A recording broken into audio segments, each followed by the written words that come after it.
Hello there. We're back for another spooky, scary story Sunday. And today we're in a bit of a, different locale. We've got a nice little campfire going back there. Some cricket noises. Seems, appropriate.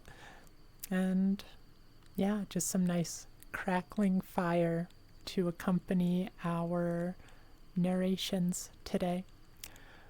So, on the agenda, I'm not sure how long some of these stories I have prepped will take. Oh, hi Nate, it's good to see you. How's your Sunday been? Hopefully good. But yeah, we've got a few stories we can read today. I'm going to start with one called Vicksburg, which I don't really know anything about, but it got a pasta of the month on Creepypasta Wiki, and it says it's Lovecraftian, so hopefully it'll be good. Nate, it's been good so far. Yeah, my day's been pretty good as well. I worked this morning, did some grocery shopping, but, we really needed to. The house was very empty as far as food, so it's nice to be fully replenished again. I'm glad your day has gone well so far. Hopefully I can make it, even better with some story narrations. Hopefully they're good. I like to read ones that I'm not familiar with because I want to experience them along with you guys, But that does mean I kind of risk getting a dud here and there, maybe even most of the time. But I don't know. It's still fun to go through it, even if it doesn't end up being quite the best. I do try to pick out ones that I think will be interesting, though. This first one, though, it looks like it's a little long, but we should be fine. We're also gonna finish The Man in the Suit today, I believe, assuming we are okay on time at the end. We're gonna be doing our analog horror stuff, and after Man in the Suit, I'm thinking we'll go with Vita Carnis. It's mostly been between that and Walton Files.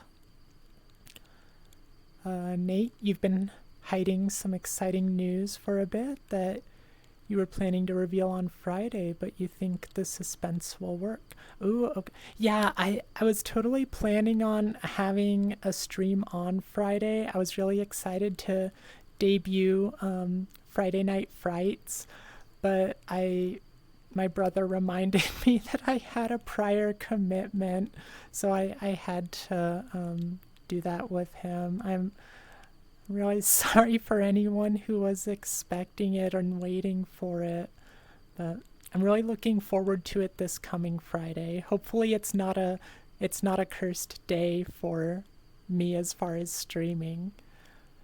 But yeah, what's your exciting news?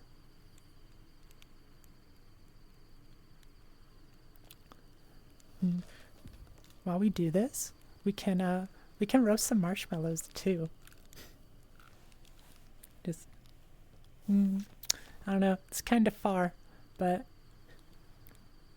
maybe we can just hold it back there. I don't know how well done y'all like your mushroom. Or wow, it's not a mushroom, it's a marshmallow. Here it comes, the big kicker. Oh, hi, Brayden. It's good to see you. Gosh, I mean, as far as I know, I'm the only Astral cat girl, so I would hope I'm your favorite. If I wasn't, I'd be very concerned, because I'm clearly doing something wrong if that's the case. Oh, Nate, you've signed up to be a foster parent? That's so cool. That's such a great thing to do. And just based on, oh, Brayden, you don't know what a foster parent is? It's It's someone who, and Nate, correct me if I'm wrong on anything, but it's someone who at least temporarily takes in orphaned, or maybe they were taken away for, social welfare purposes, and they house them and take care of them for a period. It's really a noble thing to do, but there's also some people who really abuse it and don't treat the kids well at all. So we definitely need people like Nate doing this stuff, because Nate is such a good guy. Does the kid? Um, it's it's different. It's very varied in the circumstances. Oh, it's a different program compared to traditional terms. Okay. But yeah, Brayden, it depends on what's going on with the kid. Like it could just be a temporary thing and then they go back to their parents, or it could end up being permanent sometimes. I have heard of foster parents deciding to completely adopt some of the kids they take care of. Derpy, hey Derpy, how's it going? Hey Astral, well, there is that alien cat from Madoka Magica. They could be considered an astral cat girl. Well, I have some competition to take care of then. I actually need to watch Madoka Magica. It's been on my list for quite a while, but it's just not been one I've ever gotten around to. I've heard it gets pretty dark, so I'm really excited to, see it one day. I know my girlfriend wants to watch it too, so we'll have to watch it together sometime. It's one of those that has like multiple series to it, right? Like not just different seasons, but like, I don't know, you know what I mean? Like, with Gundam, they have all those different named series that aren't connected. Is Madoka Magica like that? It's more like they either don't have parents or they were abusive parents. Yeah, that's, at least by my understanding, very often the case. Oh, hi Scarlett. Good to see you. I hope the rest of your stream went well. Seemed like you had a very good viewership for quite a while. Like, that was pretty nice. I was happy to see that.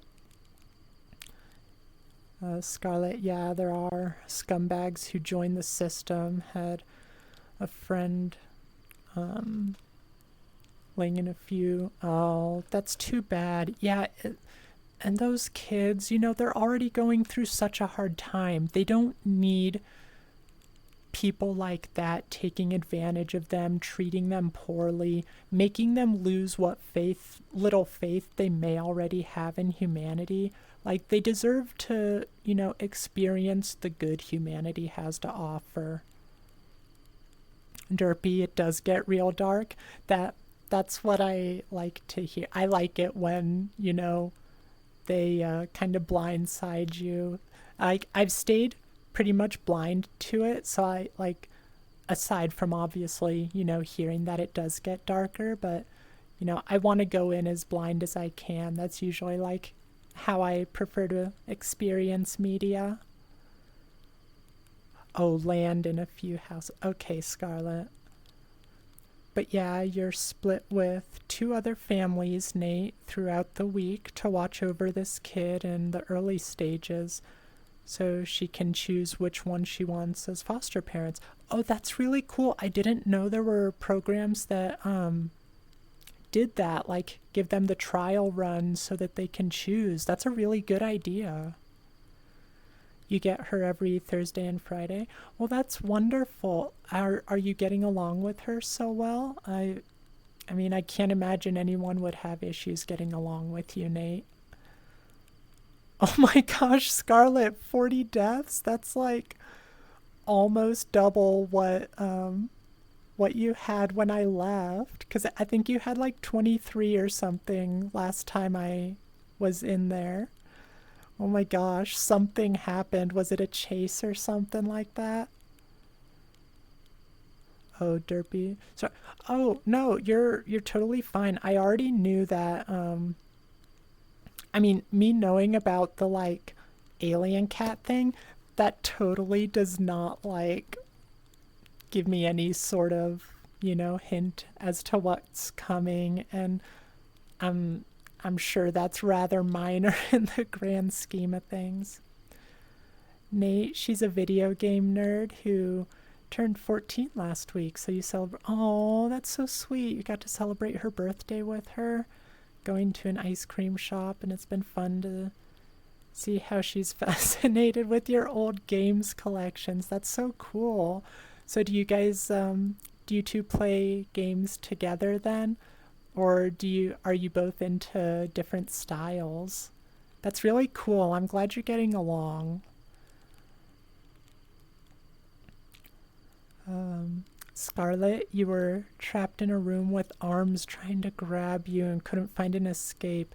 Stopped in. Oh, nice. I hope he's doing well too. I've really enjoyed him. I've popped into his streams a few times and, rated him the once. So I honestly don't understand why he doesn't have more viewers at any given moment. He's definitely got a lot of followers. Oh my gosh, his mom is playing Banjo-Kazooie? That's amazing. That's so cool. Yeah, I don't think I'd ever be able to get my parents involved with my stream. I know some streamers do that pretty effectively, but yeah, that's super neat that he can do that. Like I was saying though, like he deserves way more regular viewers than I ever see him with. Usually I just see him with one or two people, and he's just entertaining to watch. I definitely want to rate him some more to, maybe expose some people to him who haven't noticed him yet. Nate, you get along with each other and you game together, also teaching her how to cook some things just to help make easy meals and like, yeah, that's such a great skill to have. I really wish I had done more with cooking before I did. I only really started getting into it when I moved out a few years ago from my parents' house. And so since then, I've really enjoyed cooking, although it can be hard to get the motivation up um, when when you've just had like a long day or whatever. So having those easy meals is great to. Oh my gosh, when I do that, it looks like I've just got like fire in my hand. Don't Wait, Incinerate by Astral Cricket, the new fragrance. Um, anyway, uh, where was I? I lost my train of thought.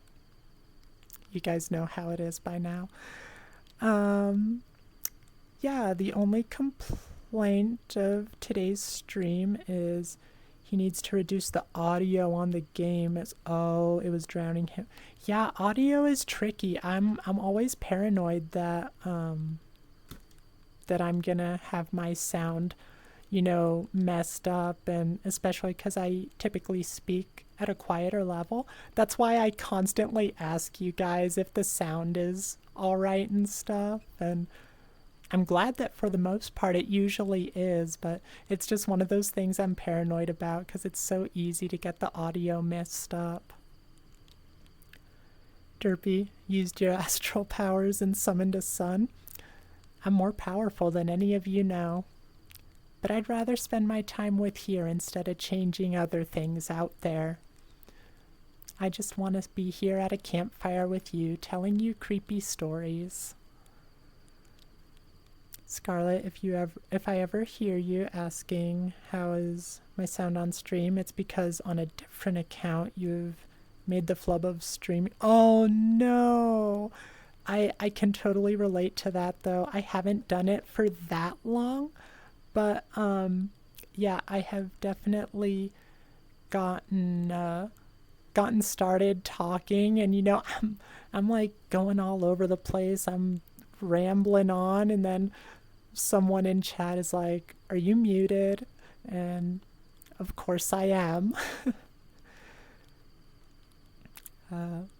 Nate, you've been working on Kirby's Return to Dreamland on the Wii, and so far you've taught her how to make omelets, bacon, and oh my gosh, you're doing so much with her. How long ago did you start taking care of her? Because it seems like it's still a pretty recent thing, but you've gotten a lot done, and sounds like you're already pretty close. I wouldn't be surprised if she did choose you to stay with. Although, of course, I don't know. Um, Maybe she's having really good experiences with her other foster parents too. But it sounds at any rate like you're giving her a great time. Scarlett, you were playing Forza Horizon 5 and people would pop in, and when you asked via text if they could hear you, yeah, there are definitely some people who just don't want to talk and chat for whatever reason, and I try not to scare them away. I do like to engage with the people in the chat, so I don't try to push it too much if they just don't respond. But are you... Oh my gosh, Derpy, don't do that to me. Like, even when even when I see my little, microphone meter going up and down, I still get the, am I muted? Lurkers are awesome unless you are having issues. Yeah, it definitely can be a little frustrating when you're having those issues and you just want, like, some kind of feedback, just like, a yes or no answer sometimes. But yeah, that's okay, Derpy. I would do the same thing. Nate, last time has been your first time having her over, but you met her a couple weeks before when you made a catering for the program to give out banana and pumpkin loaves.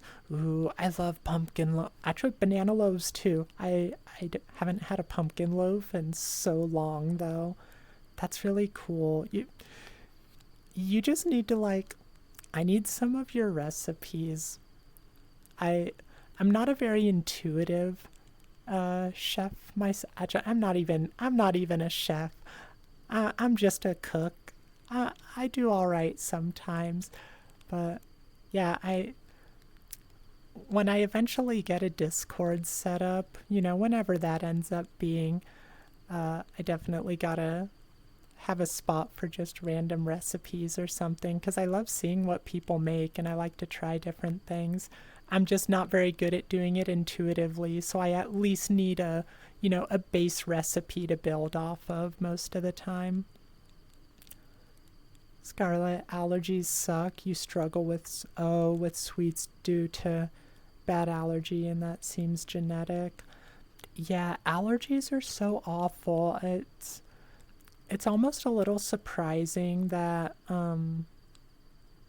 we don't have more ways to get around that stuff, like for how far science has come. And I don't know much about the issue. I'm just a cricket here telling stories. But for how far science has come, I would have thought they'd have like some sort of pill you can take or something for taking care of those allergies so you can still eat the stuff that you want to eat. Of course, some are definitely more extreme than others. Ooh, Derpy, you can post. Yeah, I love seeing people's dishes that they make, even if they don't, have a recipe, or even if it's not something I think I'd like. Like, I am trying a lot more food lately that I never tried when I was younger. Um, but there's still always those things that some people like everything, but most people, there's some things that they just, don't care for. But I love seeing what people make. It's always so much fun.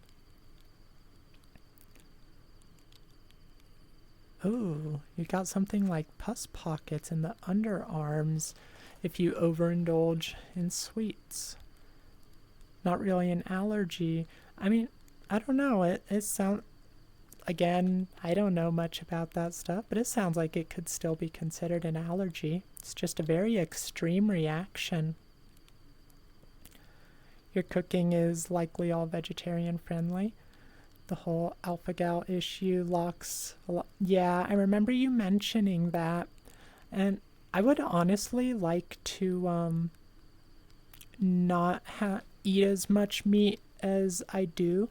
Like, don't get me wrong, I love meat, and morally speaking, I don't have any problem with another animal dying for a meal, as long as that animal is like being completely used. Like, respect the animal for what it's giving you. Don't just like, take one piece of it and waste the rest. Because then, that animal's death is just, it's for naught, basically. But if that animal's death is helping to keep other creatures, whether they be human or, other animals or insects or whatever, if it's helping a lot of people survive and, continue their own existence, that's kind of just the way nature is. So I don't morally have a problem with eating meat, but I would rather them not be kept in some of the conditions they're kept in, for like, the slaughterhouses and stuff like that. So I would very much actually like to see lab grown meat become more of a thing and become a viable option. That plus, all the climate factors from, the transportation and everything. Anyway, I'm very much getting off topic, but that was all just to say I'd like to, kind of be more vegetarian in a lot of ways. Not completely cutting it out though. Derpy, yeah. Oh wait, how far down am I? Okay. Sorry, I just went on a ramble, so I gotta find myself in chat again. Yeah, allergies suck. You used to have a friend that had their entire family get, oh my gosh, lead poisoning from the first water crisis. Entire family became allergic to different things. Oh no. Wow, allergic to oranges. I don't think I've ever heard that one before. And shellfish. That sucks.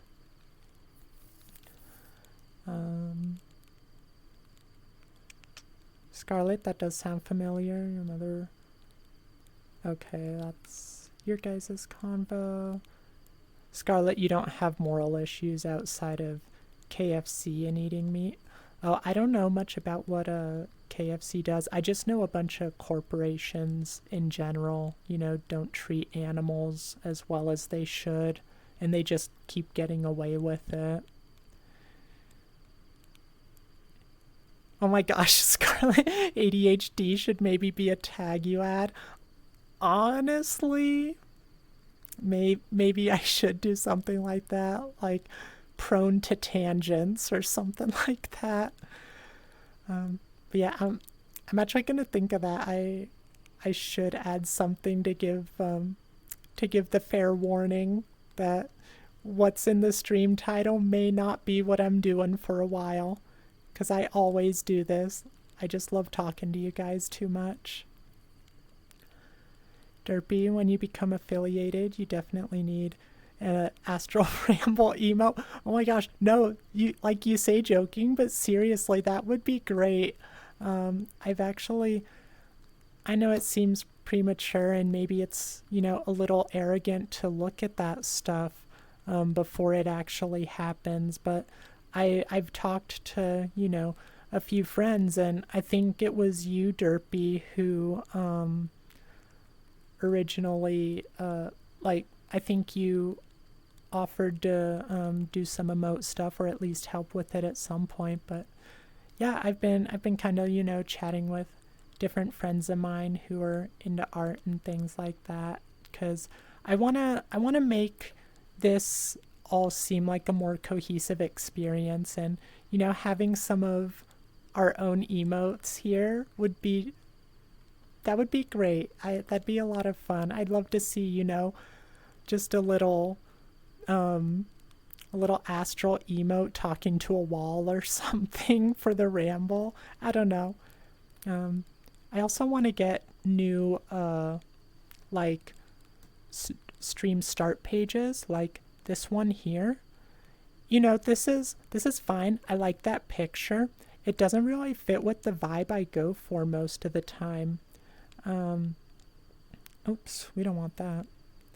Uh, and I would like to have intro screens that are specifically tied to what each day is, like the theme. Like today we've got spooky scary story Sundays. So, I want to start screen that reflects that. I want everything to feel a bit more professional, I guess, even if I'm very much not. Derpy, or am I? No, you're definitely not joking. And that's okay, because I totally agree. Scarlet, extremely cruel to their chickens, clipping the chickens. Oh, beaks while alive, dipped in boiling liquids while also. Oh no. Now that could be a smear campaign. Yeah, it definitely could. I know, I've seen the video before, and I don't know if I assume it's still something that gets done, but the eggs that they ship off to be sold as, eggs in the stores, sometimes they, have chicks that actually hatch from them. And those chicks kind of just end up on a conveyor belt while they're alive, and they get tossed into like a grinder, used for, they do get used for pet food or whatever stuff, chicken nuggets probably, honestly, which sucks because I love chicken nuggets so much.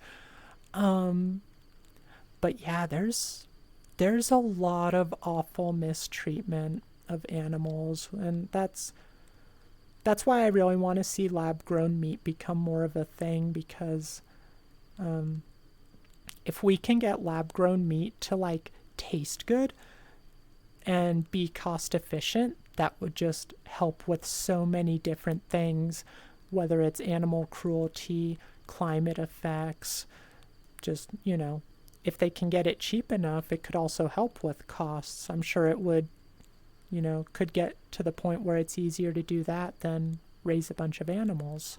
Um, but yeah, it's just another tangent. I'm honestly not strong enough at this point to completely give up meat. I mostly at least try to buy meat from places that price is always a factor too, especially when you don't make enough. But if it says like cage free on the package, I'm going to be much more inclined for that. And that definitely doesn't solve everything. There's so many other things that can happen with that stuff. But yeah, I try to do what I can at least, but I do feel guilty sometimes for not doing more. Uh, let's see, Scarlett, your art at the moment is Goofy Griff. And I mean, I like that style that it seems that you're going for, like, based on your logo. I think that'll be a lot of fun once you get that all, figured out. Oh, Derpy, yeah, you offered still. Yeah, and it's very possible I could take you up on that. Like, I don't want to use anyone's talents for free and stuff, of course. I definitely want to reimburse, whoever helps me do stuff with this stream. Tyson does this too, sadly, Nate. Yeah, that doesn't surprise me at all. Scarlet, male chickens are or male chicks usually are the ones as yeah, that's definitely true. do remember hearing that and forgot to mention it. Derpy, you just ate dino nuggies before. I'm sorry, Derpy. Honestly, I probably shouldn't even be going on this tangent, but it is something I think about a lot, and I do care about the issue. I will stop short of getting onto any political levels about it. Not to say that I don't have political opinions about stuff like that, but this just isn't the place for them. Also, you don't know if I heard your question before. I don't know. If I did, I think I forgot or got distracted by something else. What was your question, Nate? Anyway, you should. Yeah, let's see. We're only half an hour into stream, and I haven't started a single story. So yeah, we'll get started in just. Oh my gosh, Brayden, we'll get it started in just a sec. I want to hear what Nate's question was, and then we can get going on stuff. Scarlett, your logo's gonna change. Just need to figure. Ooh, that'll be really cool. Yeah, you've got a lot of stuff that you're working on, Scarlett. I can't wait to see when it's all where you want it to be. Derpy, honestly, you really want to make an emote of me yapping into a brick? I would love to see it. Like, if you make it, I will gladly use it, Derpy. Nate can send recipes via Discord. Yeah, you can totally shoot me a friend request. It's the same name I use on Twitch, just Astral Cricket. No space though, so you should be able to find it. And otherwise, I can get in touch with you through Ryan's Discord too. So yeah, I would really appreciate seeing some of them. That'll be really cool.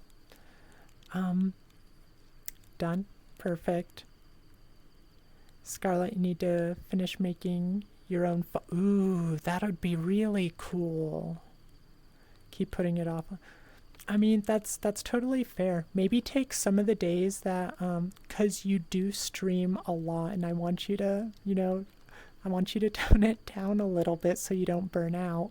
So maybe you can start with, like, during some of those times that you usually would stream, just work on some of the behind the scenes stuff instead. That way you don't feel like you're wasting your time by not streaming, you're still doing something that you find productive.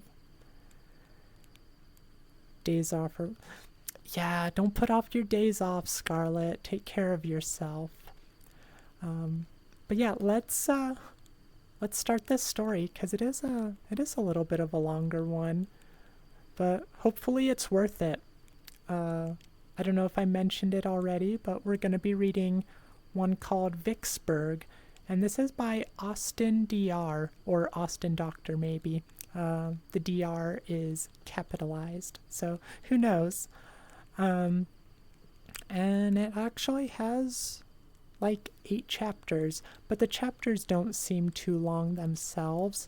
They do add up to a bit of a longer story, but I'm thinking we can get it done in the time that we have here. And it's a Lovecraftian story. I'm very fond of Lovecraft, so we'll oh, and actually Lovecraft is public domain, so maybe one day I'll read some of those as well. They are a little wordy though. The thing I like about reading the creepypastas is they have that much more casual narration style. Without further ado though, here is Vicksburg, our first creepypasta of the night. 34 minutes in. All right. Vicksburg, Chapter 1. The town was abuzz with the whirring of cars and the ceaseless hustling and bustling of busybodies so obsessed with their routines. They would unknowingly let life pass them by and miss out on the simple things. Several people chatted loudly as they crossed the streets on their way to work. Suffocating black smoke from many a car's exhaust pipe permeated the air and polluted the sky with clouds of smog. Rats scavenged for food and left trails of wet, goopy trash along the walking paths. The unsanitary conditions would lead to the spread of several pestilences, leading to the town's hospitals becoming clogged. A clap of thunder eviscerated the sound barrier, accompanied by the steady drizzle of rain. Scarlet, you have to lurk for a brief bit. Yeah, no worries. Lurk away. We were talking about lurkers earlier, so I don't mind lurkers in the slightest. By the way, everything okay as far as lag? Has my avatar been laggy or anything during this time? Because it shows up a little laggy on my end, but it usually does that in here and then not in the actual stream. I watched the town fade from view as I rode the public bus. As any who was familiar with this form of transportation could attest to, the bus was congested to the brim, with several passengers, all with varying characteristics and hygiene. Due to the tight, cramped build in the bus's structure, many passengers were sandwiched together, some packed together like a can of sardines. And they certainly smelled like it, too. Greasy, slimy sweat rolled down the forehead of a large, burly guy I was forced to sit by. He had sweated so much, his white buttoned shirt was see-through. His foul, decaying stench wrinkled my nostrils with the urge to gag, becoming harder to suppress. His whiskers were wild and unkempt, his eyes so wide they could have burst from their sockets. When he stared at me, the best I could do was offer a light-hearted smile. "Well, good afternoon to you, sir." He stared at me for a minute, not saying anything. His discolored eyes peered in opposite directions as if he was staring into infinity. After nothing of note happened between us, I tried to focus on my trip. I held the handle of my briefcase with some hesitation. The town soon became a dot in my eye before sinking into the inky abyss. That was it. It was really it.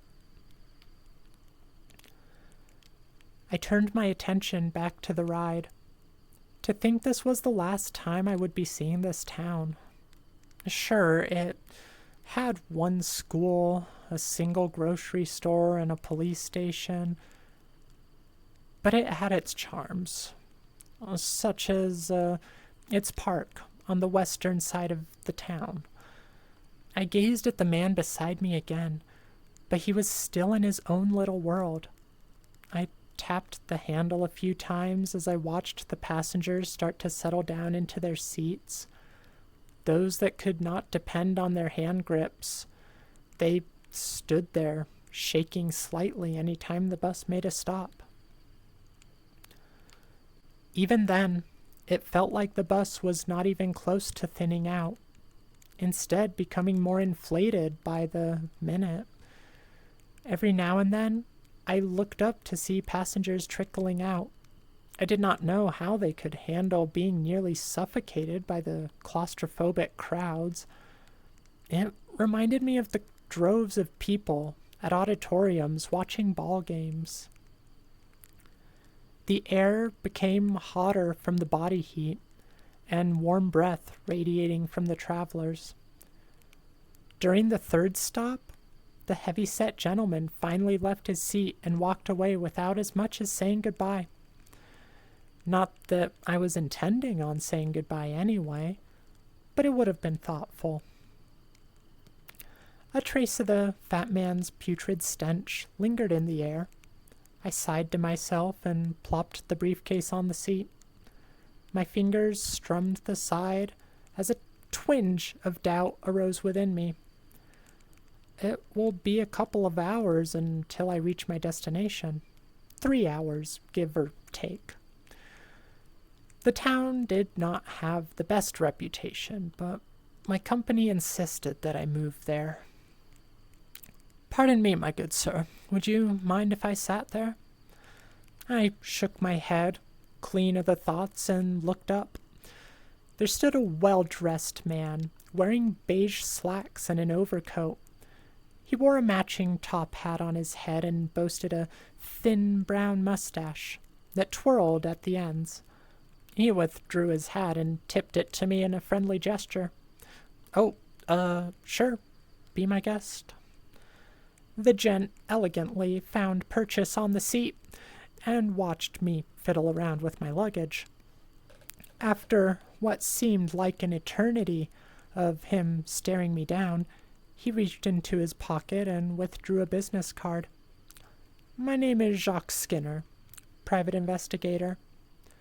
He placed the card in my hand, and I flicked it around in my hand to analyze it. Seems legit. What are you trying to solve? Jacques smiled at me, revealing a small space between his two front teeth. Ever heard of a man named Walter Bean? Walter Bean. That name sounded familiar. I rummaged through my mind for a few seconds.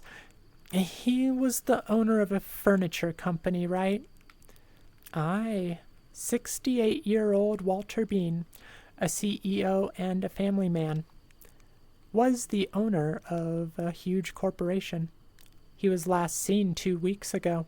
He apparently was looking to expand his business in the town of Vicksburg. But, well, after he made the business trip, he never came back, which is where I come in. In? What are you saying is in, Derpy?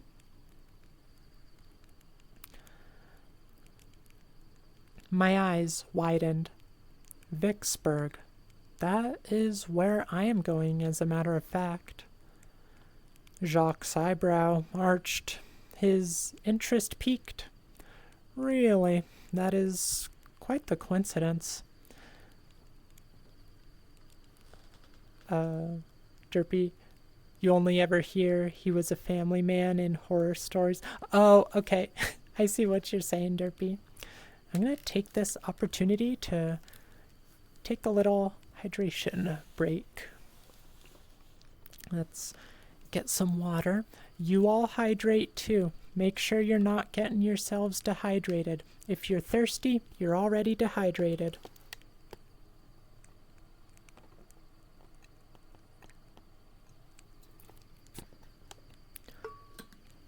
Nate, this story is called Vicksburg.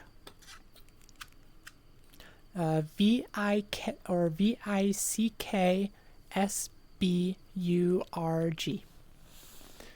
And it is, I'm reading it from the Creepypasta Wiki if any of you want to, follow along. Or if you need to, go back to reference anything. I know, Vicksburg. Yes, like the Vaseline brand, exactly. But yeah, I know for me, I enjoy listening to stories, but it doesn't stick in my mind as well unless I'm actually reading along. I'm a very visual person in that regard. Alright, where were we? Oh, really? That is quite the coincidence. He withdrew a picture of Walter Bean. He was a slightly portly figure with a balding head and spindly mustache. Walter wore a red 3XL cotton shirt and khaki pants. He had a half grin on his face as he stood in front of the office. Jacques rubbed his chin and probed me further. Why are you going to Vicksburg, if you don't mind me asking? Business trip, I explained. They said it was non-negotiable.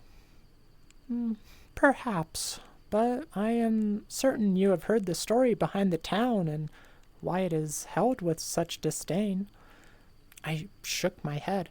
I know that the town is worn down and practically a ghost town, but I am not afraid of any ghost stories.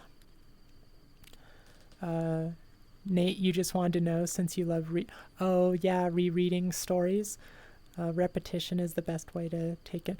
Oh, yeah, for sure. If you, there's definitely movies that, or, any sort of media for that matter where I take it in once and I remember enjoying it, but I need to rewatch it again sometime later because, I just don't remember all the details and I want to enjoy it again. So, yeah, I totally get that. He laughed. Okay, then. Legend goes that during the 1770s, the town of Vicksburg was once a prosperous place with friendly faces everywhere. People openly shared with each other, and no one was left without. A real utopia, I guess is the term. I quietly listened to the private investigator as he further lectured me on the town's folklore. That was until there was a certain woman who grew up with nothing before marrying into a noble family. She was beloved by her husband, but she had one fear that is universal to everyone, regardless of their status: the fear of death. So she conducted research into the dark practices, meeting an undead cultist who indoctrinated her, can't speak, who indoctrinated her into the worship of the gods of old. She summoned a demon from the bowels of the earth to grant her the gift of eternal beauty and life. The demon fulfilled that wish, but it required sacrifices from the living. Sacrifices, gods of old, I stammered. Are you telling the story, good man? Jacques asked me, somewhat annoyed, but still smiling. Sorry, I just got entrenched in the story. Do go on. One by one, the woman led her family into the mouth of hell, starting with the servants and then her loving husband and their 4 kids. From there, more and more of the townspeople disappeared into thin air, and in their place, well, let's just say that demons are the residents now. He chuckled to himself and returned the photo of Walter to his pocket. Or, that's what I've heard. My mind was awash with a surge of thoughts. My, that is quite the story. And you're saying that Walter went to Vicksburg? Him and 3 more gentlemen as well. Either it was because they wanted to expand their business, or they were selected almost at random. The previous 3 had vanished for a few months now. It's peculiar that they would all leave without telling their families that they should not expect them back anytime soon. We talked a bit more about the missing cases. Much like Walter, some of the men missing were the heads of different corporations, ranging from furniture to oil. They were all gradually lured to Vicksburg, though, or through whatever means, and were never heard from again. Eventually, the bus made a stop, and the private investigator got off. He waved goodbye to me, tipping his hat once more. Do keep me updated if you find anything peculiar in Vicksburg. My eyes were glued on the man as he left the bus and continued his way without looking back. After he left the premises, the bus resumed its designation. Chapter 2. The tires on the bus screeched to a halt, signifying that it was time to get off. I collected my things and exited the vehicle. The nauseous fumes spewing from the exhaust pipe wafted in my face and nearly knocked the air from my lungs as it sped off, leaving me alone. One look around at Vicksburg, and I could see why its reputation was not the best. The town was an ancient relic of the past. Dozens of houses were dilapidated with speckles of paint chipping away and flaking off like dandruff. The walls had caved in over time where the roofs were barely hanging on by a thread. I passed by buildings that were scorched down to the wood and abandoned to the wrath of Mother Nature. Moss grew along the sides of brick walls, and rats ran rampant throughout the streets. The cold, crisp air smacked me on the nape of my neck, sending a shiver up my spine. The grass in the city was totally dead and blackened. Any scarce shrubs and trees there were, they were winding and fatally emaciated. Fun fact, Vicksburg is the actual name of a city in Mississippi. Interesting. I wonder if this is somehow based on anything from that area. I feel like Vicksburg might not be too hard of a name to, kind of just conjure up, but you never know. I had arrived in Vicksburg at around 4 in the morning, so my best initiative was to find a place to stay. I walked down an isolated road with the slightest sense I was being watched from afar, and any time I tried looking in the opposite direction, they would scuttle off. It was hard to believe that anyone could live here, or would live here, let alone that Walter and the other gentlemen would be compelled to come. Columns held buildings up, but the slightest poke would make them crumble. Mud and other debris were flung on the windows, obscuring me from peering inside, almost as if they wanted it that way. The state of disrepair also extended to the roads and walking paths, with spindly cracks scattered throughout. I traveled down the square of the town, seeing several small businesses denoting some of the products you could expect to purchase, like canned goods or bread. The light posts were faintly lit, reminding me of twilight with the sun's rays partially illuminating the atmosphere. A perfect combination, wherein it was neither too dark nor completely lit. In the middle of the square was a large fountain with the sculpture of a scantily clad woman calling to mind those Roman statues. Despite being made from stone, her long locks of hair flowed in the wind. Murky, tarry water poured down from a pot she was holding. Upon closer look, tiny hints of algae coated the rock surface, adding to its prehistoric state. After taking in the whole picture of the fountain's condition, my attention became directed towards the hotel. As with the other structures, the hotel had seen better days, having long since fallen into a decrepit state of disarray. Its name rubbed off the sign to where I could vaguely make out a few letters. The paint peeled away from the foundation, giving it a hideous, ghastly experience. Newspapers padded the windows and nasty smoke drifted from the chimney. There were a few areas where the bricks were punched out and smashed on the ground below. With nowhere else to turn to, I entered the establishment. The scent of decay slammed into my face like a sledgehammer to the head. So much dust accumulated on the furniture and doors, it shot up in the air. The musky debris made my nose recoil in disgust. Coughing, I scanned the surroundings. 2 chairs with bare backs lined a shaggy rug that became green from the moss residing on it. Oh, hi Shinigami Fox. welcome back. Can you just say a little something else, just so I know you're not a bot? Because that's more or less the same thing you said last time. If you're not a bot, that's fine. I just want to make sure.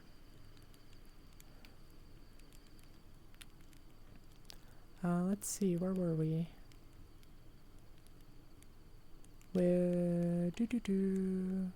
Okay. Photos decked the walls, some dating back to the 1800s and eroded over time due to improper maintenance. I approached the service desk, spotting a book on the desk. Heavy layers of dust coated the surface. I looked past the dust, noticing copious amounts of cobwebs dangling from the bookshelves and ceiling. A small bell lay beside the journal. Weighing my options again, I tentatively pressed the knob. Ring, ring, ring. Nothing. I tapped my fingers on my briefcase and waited a few seconds. I rang the bell again after 10 seconds passed. Still, no one stirred from the faint sound. I stared at my wristwatch, seeing that it was almost 5. Perhaps if I was more assertive, I could somehow convince a citizen of this town to offer me a place to stay. As I turned to leave, I finally heard a commotion. "Good morning, sir." I turned to the desk again, my eyes beholding a peculiar man. Strange, I did not hear him walk behind the service desk, and judging by how sudden his appearance was, he practically manifested, or could he have been hiding on the floor the whole time? I internally understood people's apprehension for the physical features of a Vicksburg citizen. The gentleman was pale, deathly so. His skin lacked any ounce of pigmentation, looking more like a reanimated corpse. Not one speck of hair was on his slick body, with his cranium briefly illuminated under the faint light. His eyes, however, were the most jarring attribute. They were as black as a starless sky, darker than the pitch-black void. I was uncertain if it was a result of his pupils expanding to collect more light, or if his irises were naturally black. He seemed to notice my repulsion of his peepers, so he tried offering me a smile. Except that it was the furthest thing from a smile. More a poor man's replication of one. He possessed a row of sharp, jagged teeth that, when parted, only revealed a jet of inky nothingness at the back of his throat. He spoke in a low, guttural voice, somehow sounding distant and yet still close. He arched his head to the side, analyzing the subtlest of my movements. "Welcome to our town, sir." Back? Ooh, Carbonara Bulldog? I don't know exactly what that is. I know carbonara, but I don't know the second part. Alright, Shinigami, since I haven't heard from you, I'm gonna assume that you're a bot and gonna send you out of here.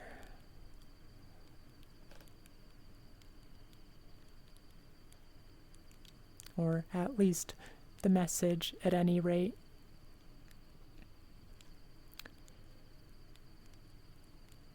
Alright. Where were we? Well, anyway, Scarlett, I hope it's a good meal. Oh, fire-breathing chicken instant noodle. Okay, carbonara is less spicy than the original. Well, I hope you enjoy it. There was nothing more that I want. Oh. Thank you, Nate. You're very helpful. There's nothing more that I wanted than to end the conversation and get the hell out of Dodge. But where would I go? I tried to muster up as much politeness as I could.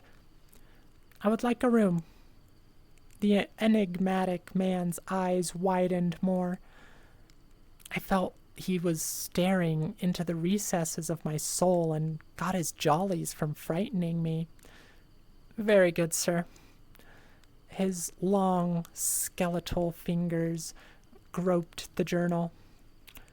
How much is a room for the night? I asked. Oh, no need for payment, he chuckled.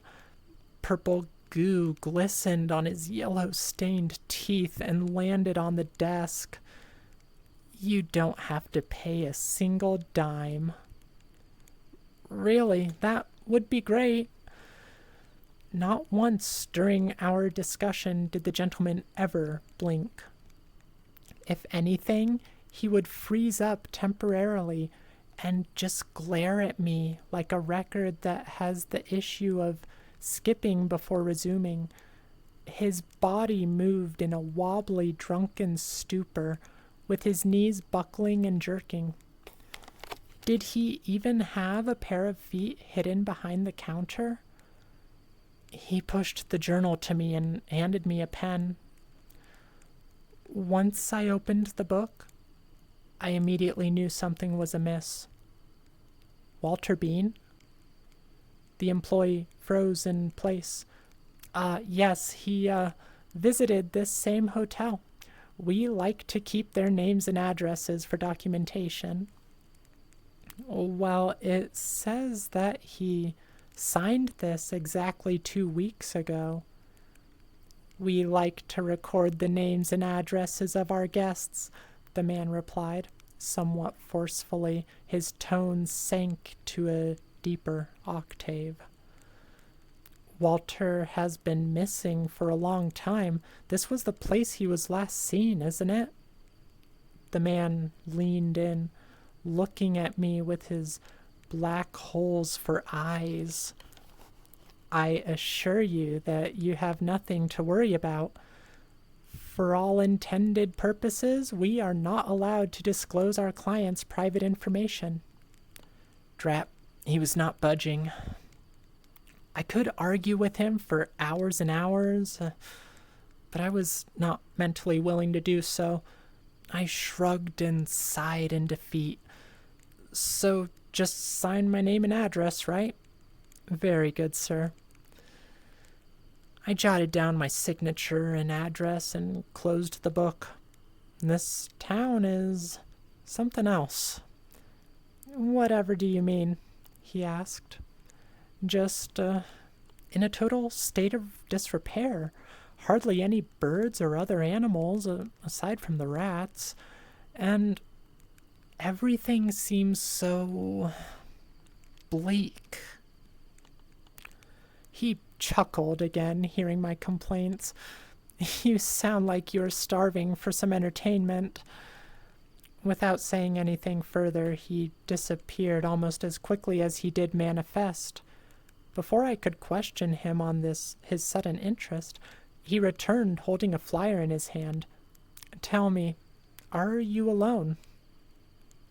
Alone? Why is that crucial information? Normally I would be put off by that sort of invasive question, but I decided to play along. I am single, yes. The gentleman's smile widened, purple fluid rolling down his mouth in thick layers. Perhaps this would be of interest to you. He handed me the flyer. My eyes skimmed the piece of paper, the words, Vicksburg Annual Mix and Mingle. My eyebrows stretched in surprise. A dating game? He jerked a bit, giving a firm grip on his arm. His frail fingers reached out to the flyer in hopes of reclaiming it, but his grip tightened, forcing him to reel back. There was a visible hurt on his face, as if he was conflicted with revealing the occasion to me.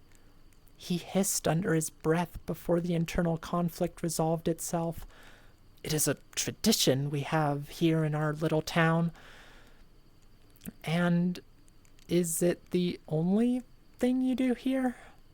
Nothing like a movie theater or anything else that grandiose? He did not know what I was blabbering on about. Never mind, I'll keep this in mind. The tips of the employee's mouth curled. You won't regret this.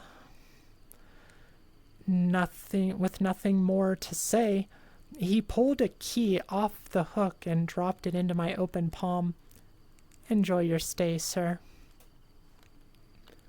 Nodding, I started the long ascent up the stairs. While I left, I heard a shrill voice whispering maliciously at the man. It was so low, however, that I could not make out what the heated words were.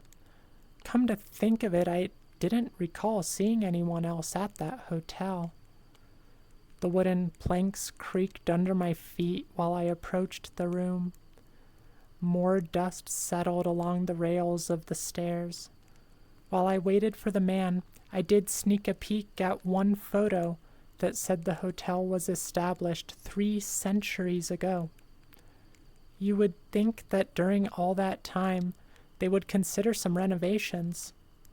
From the erosion over the centuries, large gaping holes formed on the floorboards, threatening to swallow up any poor sap unaware of their presence.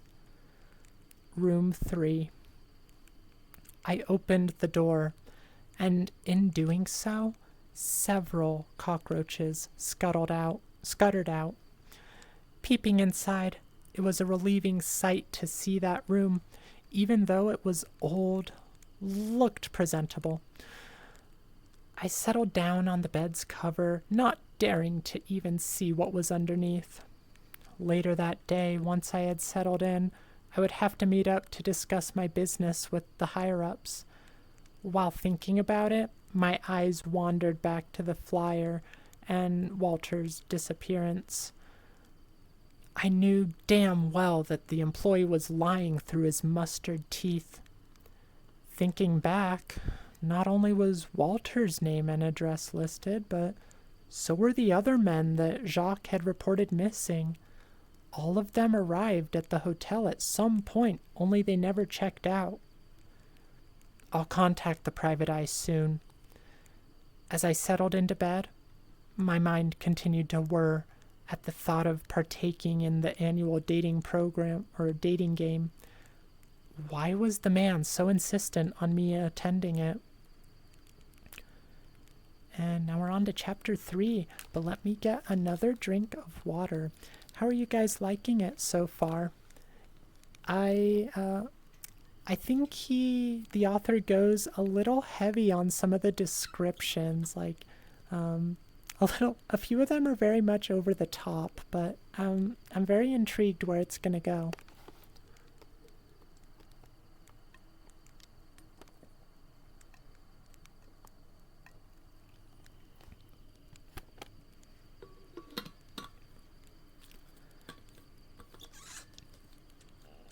Scarlet, having missed the beginning, it seems alright.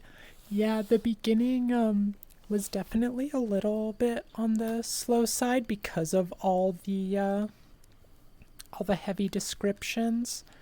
But it seems to be getting more to the point now.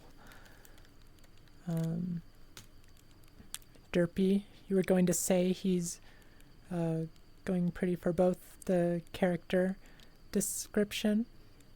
For both with character description. Nate, you like this so far? Don't know why, but you get Candle Cove vibes. One of my favorite creepypastas. I kind of wanted to read it on stream, but it doesn't lend itself well to narration because of all the, formatting stuff. Like it's supposed to be a chat room. I feel like it wouldn't flow as well. Derpy, pretty verbose, you meant. Yes, he certainly is verbose, and he's got a vocabulary, I'll give him that, but sometimes I do think it takes away from the story a little bit, takes you away from being in the moment. People who love description. Yeah, some people really enjoy it, and whenever I've written in the past, I've been kind of heavy on. I kind of go either one. I go to either extreme. I'm either very light on description to where you can just fill in a lot of blanks yourself, or very heavy to where it becomes a little bit of a slog sometime. I need to make myself balance it.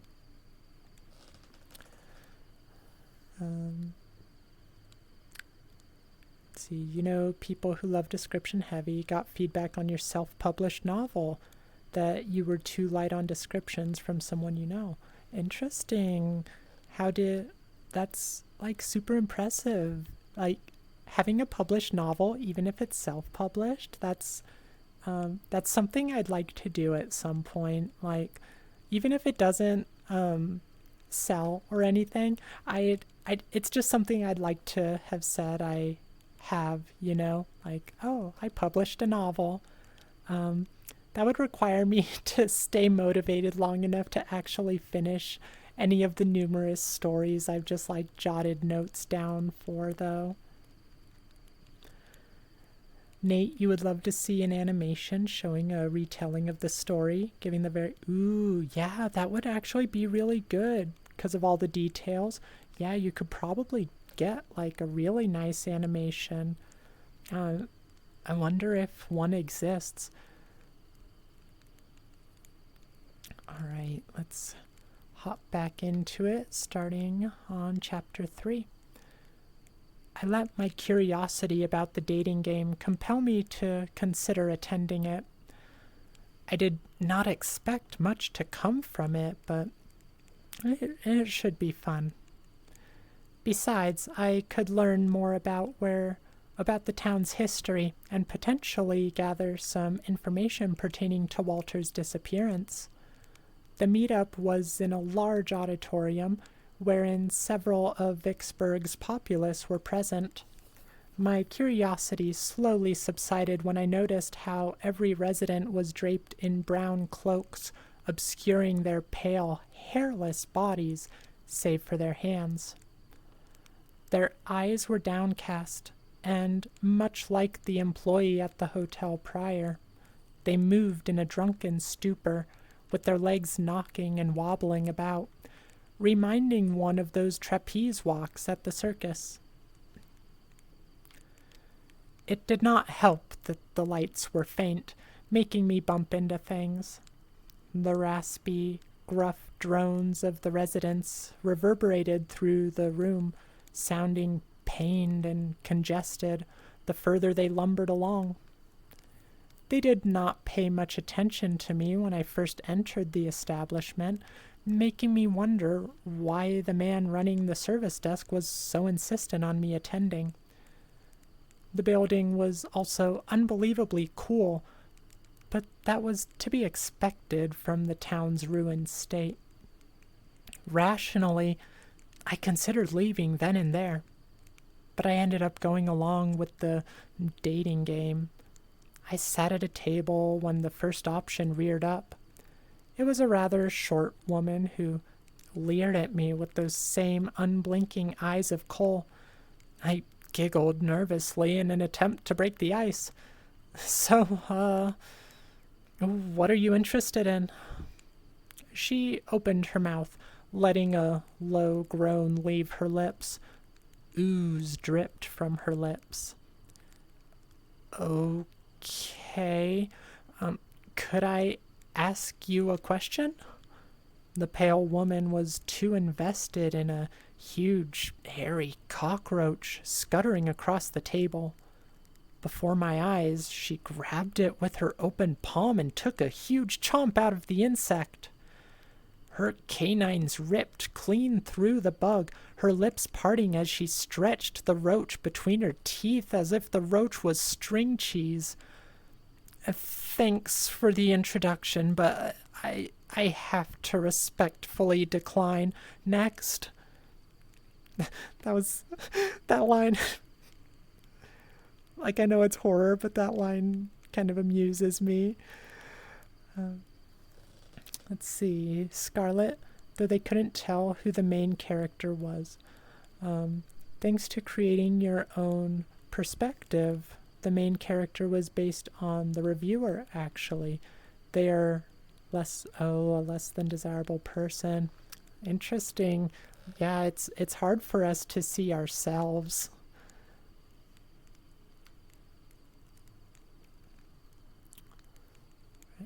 Another woman sat down this time, being taller with a hint of moisture behind her eyes. I was wondering if you know a man named Walter Bean. He went missing in your town weeks ago. The woman leaned in, grinning. A mysterious fluid gushed from her lips when a huge smile spread across her face. Her eyeless sockets bore holes into my body. Her body trembled with pangs of hunger. He is here, with us. All are one within our God. God? What are you... Before I could probe her further, the woman lunged at me and pinned me to the ground. Her jaws unhinged, and I peered into the depths of her mouth. Slimy drool dangled from the ceiling down to the base of her tongue. In desperation, I tried retaliating, but the taller woman was stronger. Soon, you too will become part of our God. I closed my eyes, fully expecting her to bite me in the neck. However, a few solid seconds passed. I reopened my eyes, seeing that the woman reeled herself back and clutched her head. Can't hurt. A shrill voice crawled out from the bowels of her gut, making her upper body spasm. No, yes, no, get out of my head. Her head bobbed back and forth with her fingers tightening around her head. I became petrified, but I knew she was distracted. I took the opportunity to knock her off. With one swift push, the woman fell to her side, still in an eternal battle with herself. A mob of Vicksburg residents staggered forward and dragged the woman away. Gasping on the floor, I slowly collected myself. Coming here was a mistake. I was only here because of the business trip, so it was in my best interest to pursue it. Maybe once I get that done, I could leave this godforsaken town in the dust. Oh my, that was quite an experience, wasn't it? My eyes leered a young woman. What a sight she was. Blue eyes, a flawlessly silky skin complexion, a low-cut red dress and ample bosom, a dark blonde bob cut with matching piercings. She strolled over to me and knelt at eye level. Welcome to Vicksburg, sweetheart. She extended a hand to me, and with little consideration for my own safety, I took her hand. Her palm was warm and cozy to the touch. There was something about her that seemed soothing. We haven't had that many visitors to this town in a while. Pray tell, why are you here? My mind became a total blur. I came here for business. Yeah, that's it. The woman laughed to herself. Dimples formed at the corners of her mouth, only accentuating her wholesomeness. I got up from the ground, my eyes wandering back to the strange woman. You seem normal. Normal? Well, I hope so, darling. I certainly hope so, darling. It's just that the other residents here are somewhat peculiar. That was my reaction too when I first moved here. She looked me over, her smile widening. My name is Narcissa Whit. I'm actually not sure how to pronounce that. It's spelled W-I-T-W-E. I don't know if it's Whitwee. I'm going to assume Whitwee. Judging by your appearance, you must be the one who was invited to Vicksburg. Yes, my My boss had connections in this town and had me come as a representative. Funnily enough, I never met him in person. Narcissa nodded.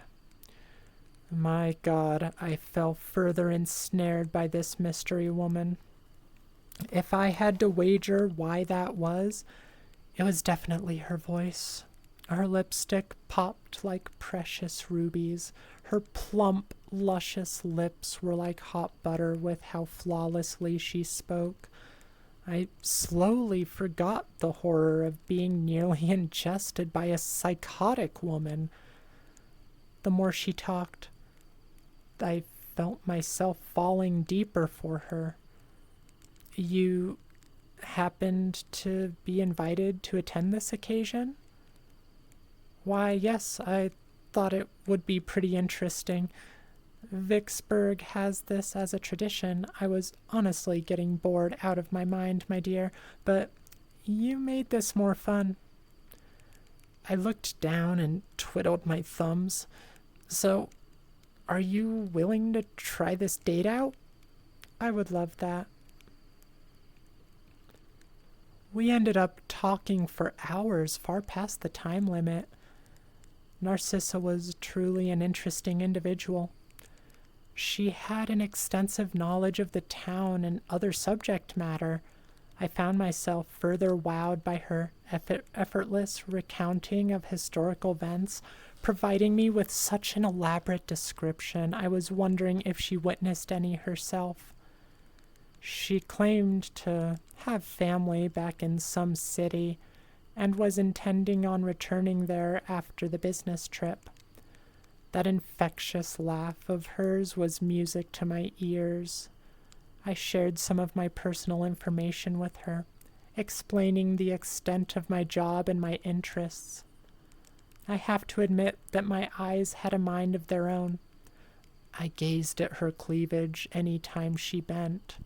She propped her head on her hand and lovingly stared at me. Come to think of it, there was something that I was curious about. Have you heard of a man named Walter Bean? Narcissa squinted, her eyes shut. That name does ring a bell. Why do you ask? It's just that he's been missing for quite some time. Perhaps he left the town and just neglected to inform anyone. I shrugged. I suppose so. Sorry to spring something that deep on you. It's quite all right. After all, I'm sure you heard of the rumors permeating the town. I nodded. Yeah, a private investigator told me of them. Narcissa frowned. It's just so terrible, isn't it? That a loving wife and mother would sacrifice her own family for eternal youth? Yeah, but it's just a story. We shouldn't fret over some myth.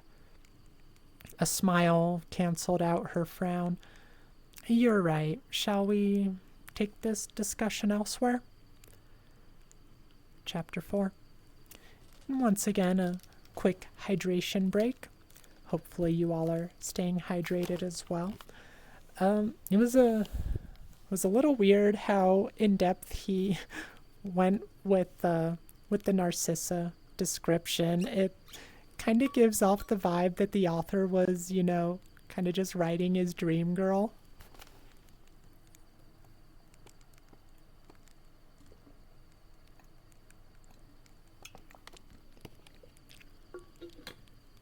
This got interesting. Yeah, I don't know if I entirely trust Narcissa. Like it sounds like she's in the same boat he is, but she also seems to be a lot more nonchalant about all this stuff, and that's kind of saying something because, despite all the discomfort he's feeling around these situations, he's still just kind of going along with it. Like, if it was me, I'd be I don't know his circumstances, but I'd be tempted to just be like, okay, no, like, job's not worth this. I genuinely don't feel safe here. Scarlett feels like the writer wanted to write smut. As someone who has dabbled in writing. Honestly, maybe he did. Nate, you don't get the vibes of a betrayal. I'm getting... Yeah, I am getting that more so.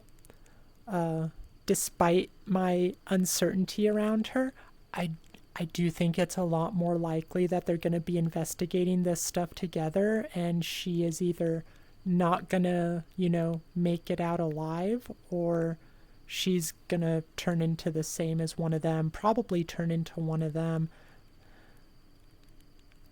Death flag? Newer to horror, don't just, red flags popping up to indicate that she's probably going to die. At least, if I was writing this story, I would definitely kill her off. Like, I think I think that I've mentioned it to you guys before, but I do honestly enjoy a really good death in any sort of media. Like, if a character I enjoyed greatly has a good, solid death, I'm okay with it. I'm sad the character died, but for the sake of the story, I love it. Alright, so let's get into chapter 4 now. Oh, okay, yeah, try to make the character deaths unpredictable. Yeah, and I like to also,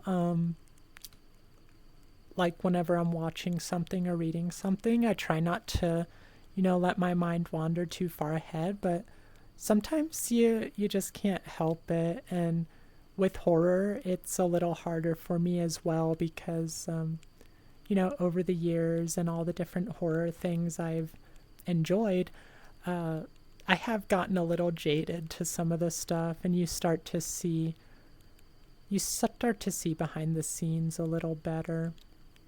But who knows? We can always be surprised. Like, that's what we think is going to happen, but they could totally go a different direction. That's one of the things I like about horror. You never know if it's going to be predictable or unpredictable. Well, maybe not never, but you know what I mean. Alright, chapter 4. As my time in Vicksburg progressed, I met up with Narcissa more and more.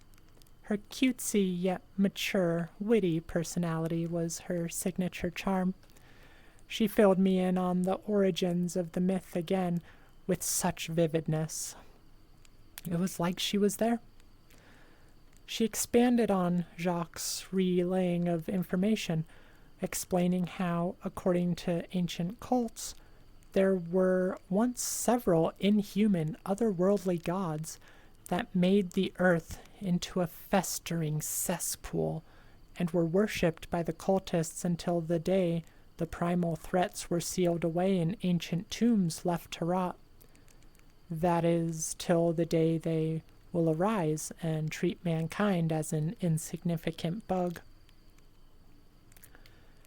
As you know, there was once a woman who was so afraid of death, so she called on the gods to preserve her youth and gain eternal life.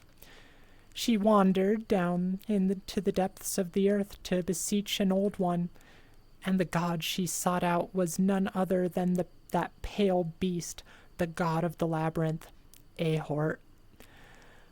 But as with anything, there was a price to be paid. I quietly listened. Who could have fathomed that there were so many hidden societies dedicated to worshipping these unknowable eldritch beings? And for what cause? Are they obsessed with bringing about the apocalypse and practice their perverse religions to summon them? What ancient books did they have in their possession? And you say that this woman found an undead cultist who gave her secrets to communing with Ahort? What did she have to do? Reprehensible acts that went against natural law. and would damn her very soul to the darkest pits of hell. She knew the secrets of where the old gods lay, or where the gods of old lay dead, and where they would once more trek. She uncovered the truth behind our known reality and peeked her eyes into infinity. With the assistance of that pale beast, she could even travel dimensions without the need of ever leaving home. Life itself was an illusion, a cheap replica of what an eternity felt like. My heart sank into the depths of my body. Cults, an ancient primal god. My mind connected the dots back to when I first took part in the dating game. All the citizens of Vicksburg wore cloaks, something that I should have correlated long ago. That woman insisting that Walter and the others were all one in the god she worshipped. I had become ensnared in a tangle of webs. Screw everything. I had to get out. Narcissa stared at me with her blue eyes reflecting her concern. "What's wrong, darling?" "I just feel a little flushed." "You don't have to lie to me. I can sense how uneasy you are about the cults I mentioned. But don't worry. There is nothing to be concerned about. I'm sure you noticed that the townspeople wear those garments. It is not what you think." "Then why do they wear them?" "It's rather simple. The people of Vicksburg have a weakness for sunlight. Tell me, have you ever seen any of them walking around during the day?" I thought back to my previous encounters with the townspeople. Truth be told, they were able to freely shuffle around in the auditorium because of an artificial light. Even the hotel I resided in was dimly lit. Then, what about when that woman attacked me? She seemed conflicted about it. It was almost like two halves were fighting each other. "Perhaps a temporary bout of madness," Narcissa casually explained. "Besides, Vicksburg hardly has any outsiders visit their town. She was probably just overcome with astonishment." I did not say anything to further rebut her. "I am unsure if I should stay here." Narcissa's eyes lowered in a crestfallen fashion. It nearly pained me to see her upset. "Is that so?" "I have spent about 2 weeks here, and I was never able to find the people who wanted to do business with me.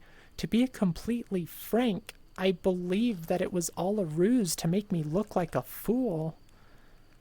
The blonde woman paused and thought intensely of her next move. "If that is the truth, then I may as well explain why I am really here." My curiosity piqued in that moment. "What happened?"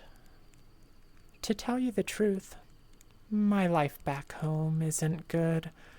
I have a husband who is a raging alcoholic who would beat me unconscious every day he came back from work.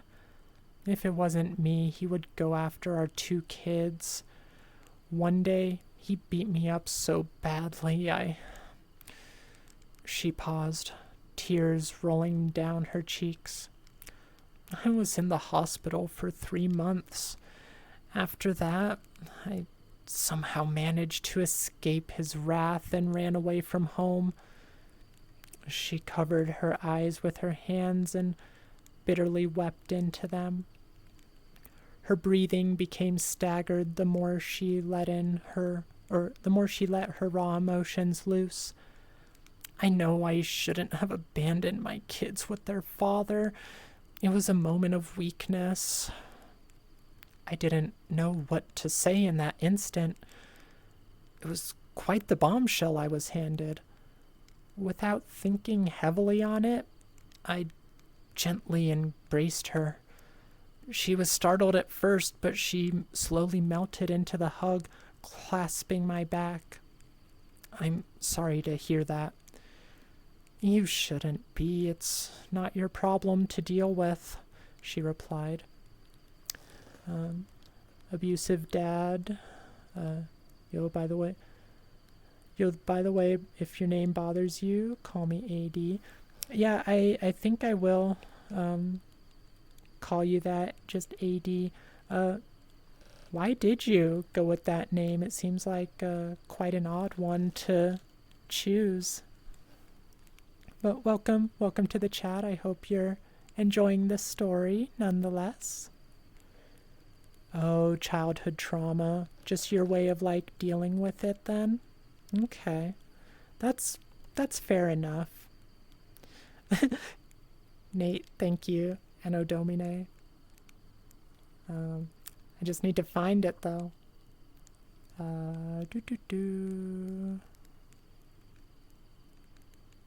Oh, wait.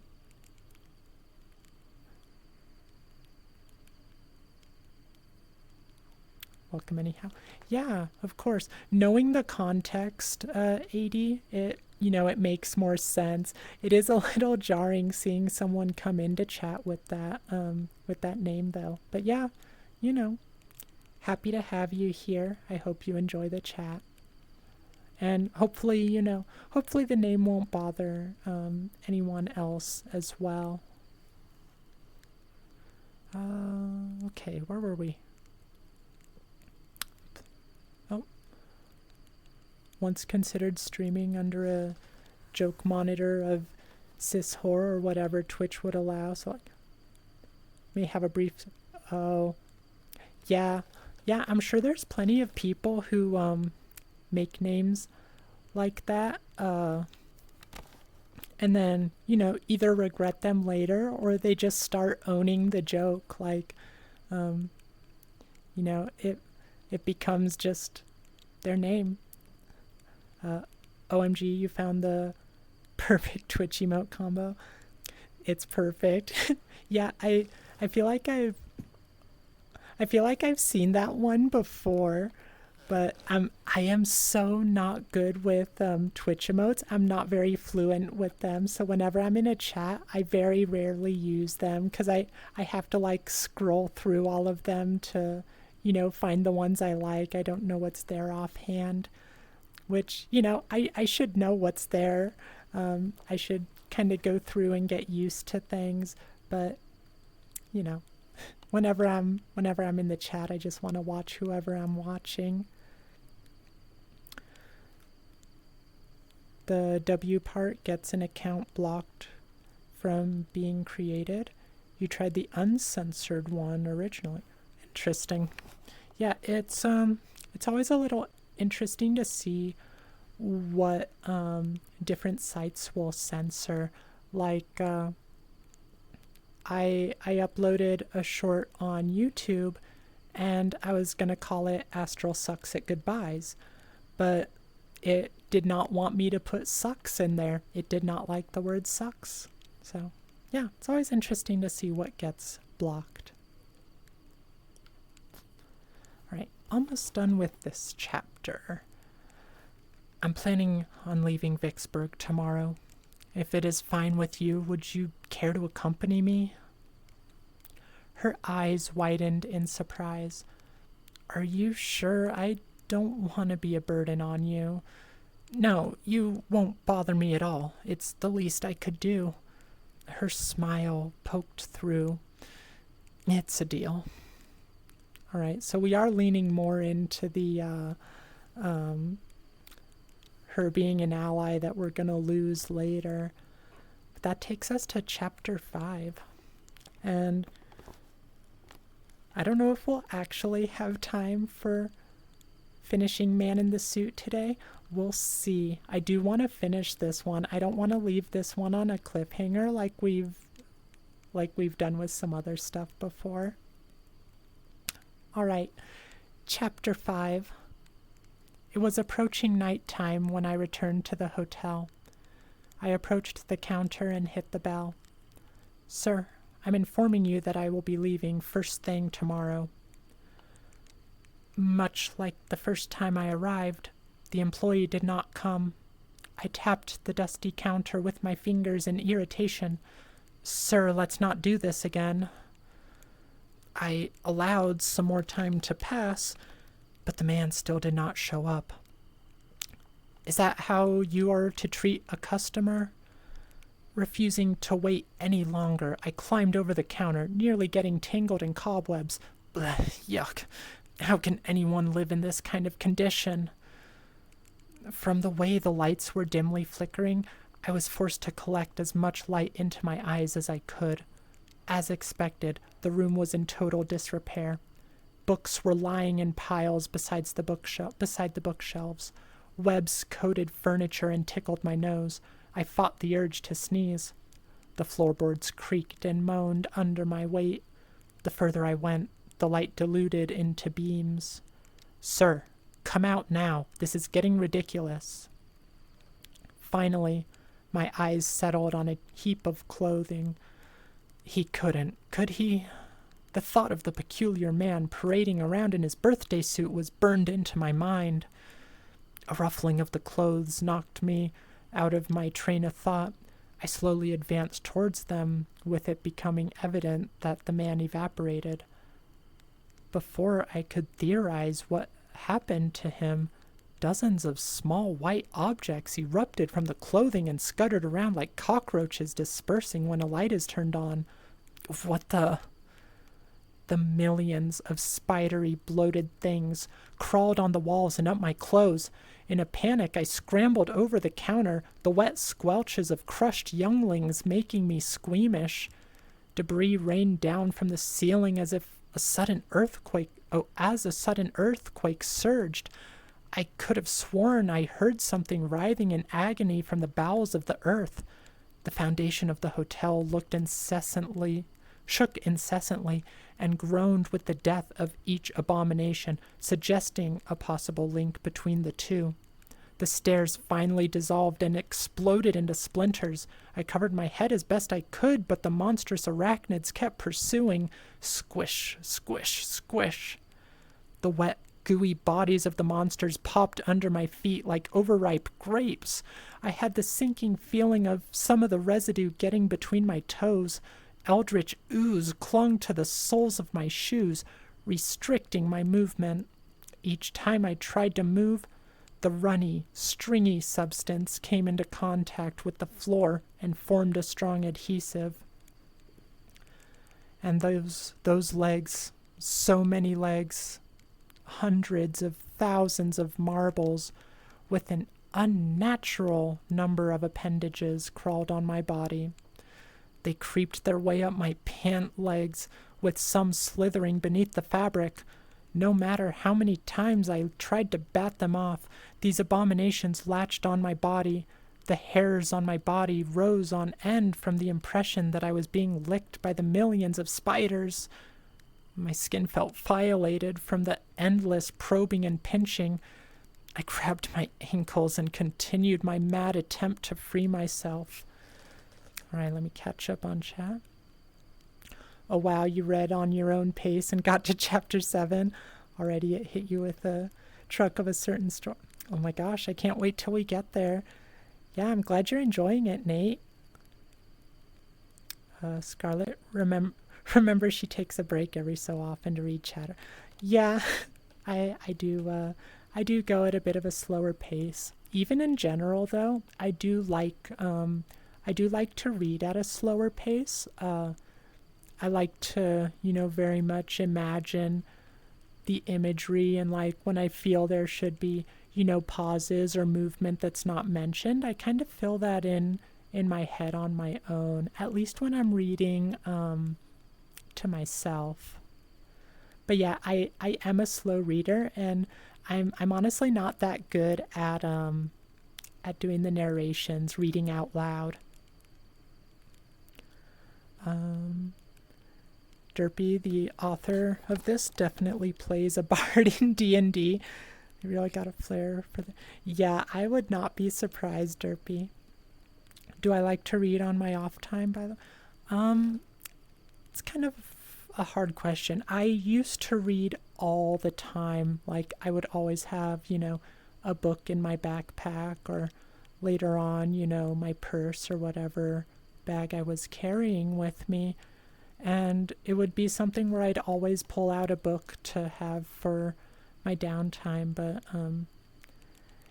after the further away from college I've gotten, the harder it's been for me to sit down and start reading.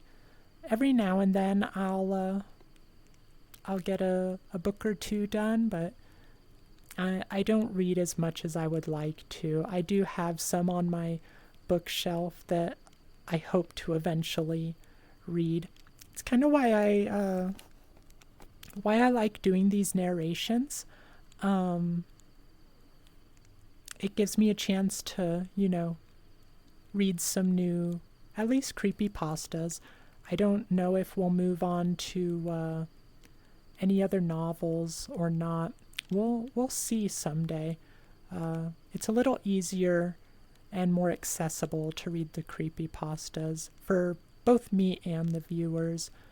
It's not something I'm against in the future, though. Scarlet reminds you of Mr. Creepypasta circa 2010 to 2012, your reading pace. I'll take that as a compliment. I do like Mr. Creepypasta. I haven't listened to him much lately, though. I like Mr. Nightmare, too. And I think there's a few others I used to listen to. Derpy, you would like to read the web novels on apps like Royal Road because they offer release chapter by chapter. Oh, I might have to look into that. That does sound intriguing.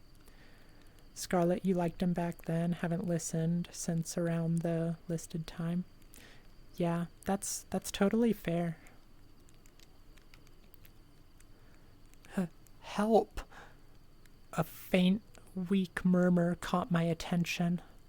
I darted my eyes back and forth in search of the scream of urgency, seeing no one until I directed my sight to a hideous event. The white, pulsating blobs with stalks for legs linked the innumerable limbs together in huge, grotesque lines, and did the most harrowing of things any sensible man could anticipate. They started to move in a single motion, multiplying and expanding until something ghastly was taking form. The gunky paste on the soles of my shoes finally gave way. However, when combined with the invasive pests crawling all over me and making me squirm, I fell on my rear. The monsters kept feeding into the growing figure. Much like a well-oiled machine, the beasts kept feeding themselves into each other. Help! With all the beasts working together, a human shape came into being. They moved in a swimming motion, shifting their icky legs to a side to mimic the gesture of limbs. The dread welled up in the pit of my stomach and crawled up my throat. The insidious spawn multiplied further, breaking apart and restructuring themselves until a vaguely humanoid shape took form. However, its skin became melty and ran like a lit wax candle. My eyes became bloodshot. It was the employee, except now it was clear to me that what I was speaking to in my entire stay in Vicksburg were millions of blotches who hardly could pass themselves off as human. The piercing assaulted my eardrums, calling to mind a nail scratching on a chalkboard. The man, nay, the creature, moved about miserably, dragging its upper body along the floor. Its mouth hung agape with a hazed wheeze spewing out. Almost every slight movement brought unending suffering for it, it seemed. The humanoid anomaly held out its hand to me, gesturing in a hopeful fashion. It jerked itself closer to me, moaning and shuffling just to stay in its form a bit longer.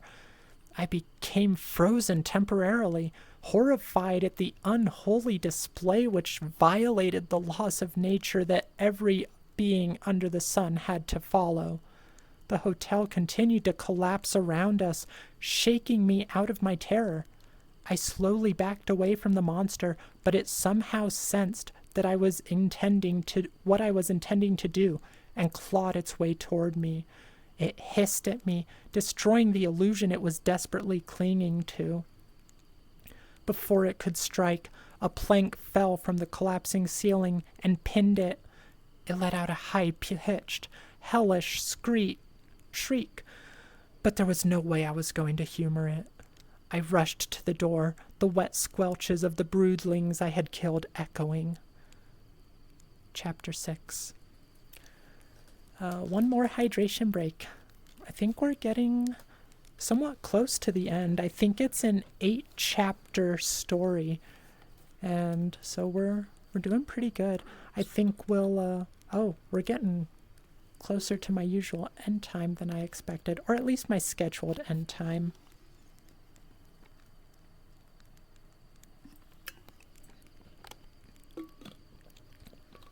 Oh, Nate, did you finish?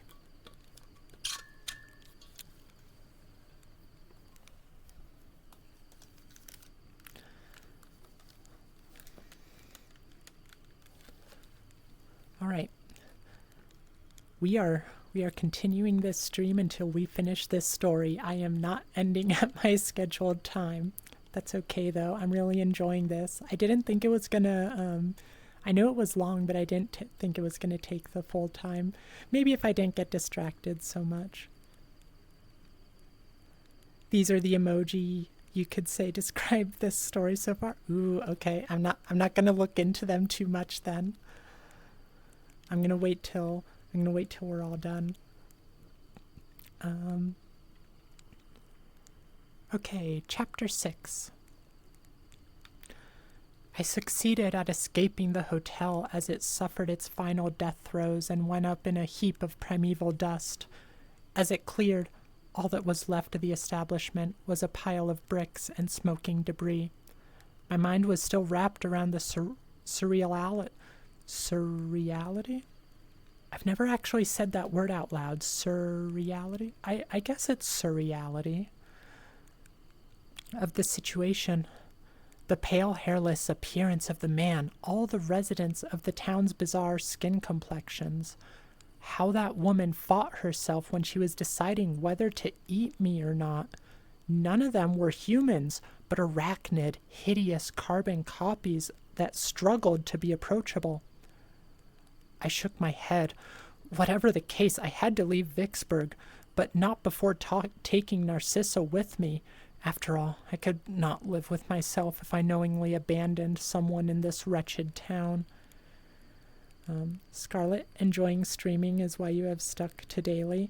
Also, why, when you move away from daily, thinking of moving away from exclusively 2-hour streams.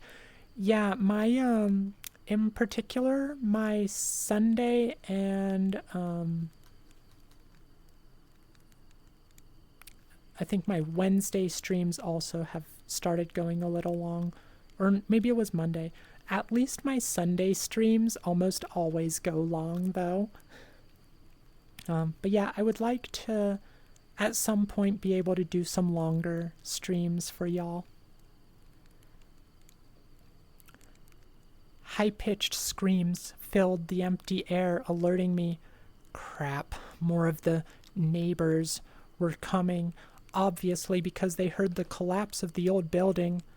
Without much contemplation, I hid in the alleyway and bit my lower lip. Their gravelly, guttural voices were like waterlogged bodies with their constant squelching and damp noises. Cautiously, I peered from a corner of the abandoned store, seeing 4 cloaked Vicksburg citizens staggering on their legs.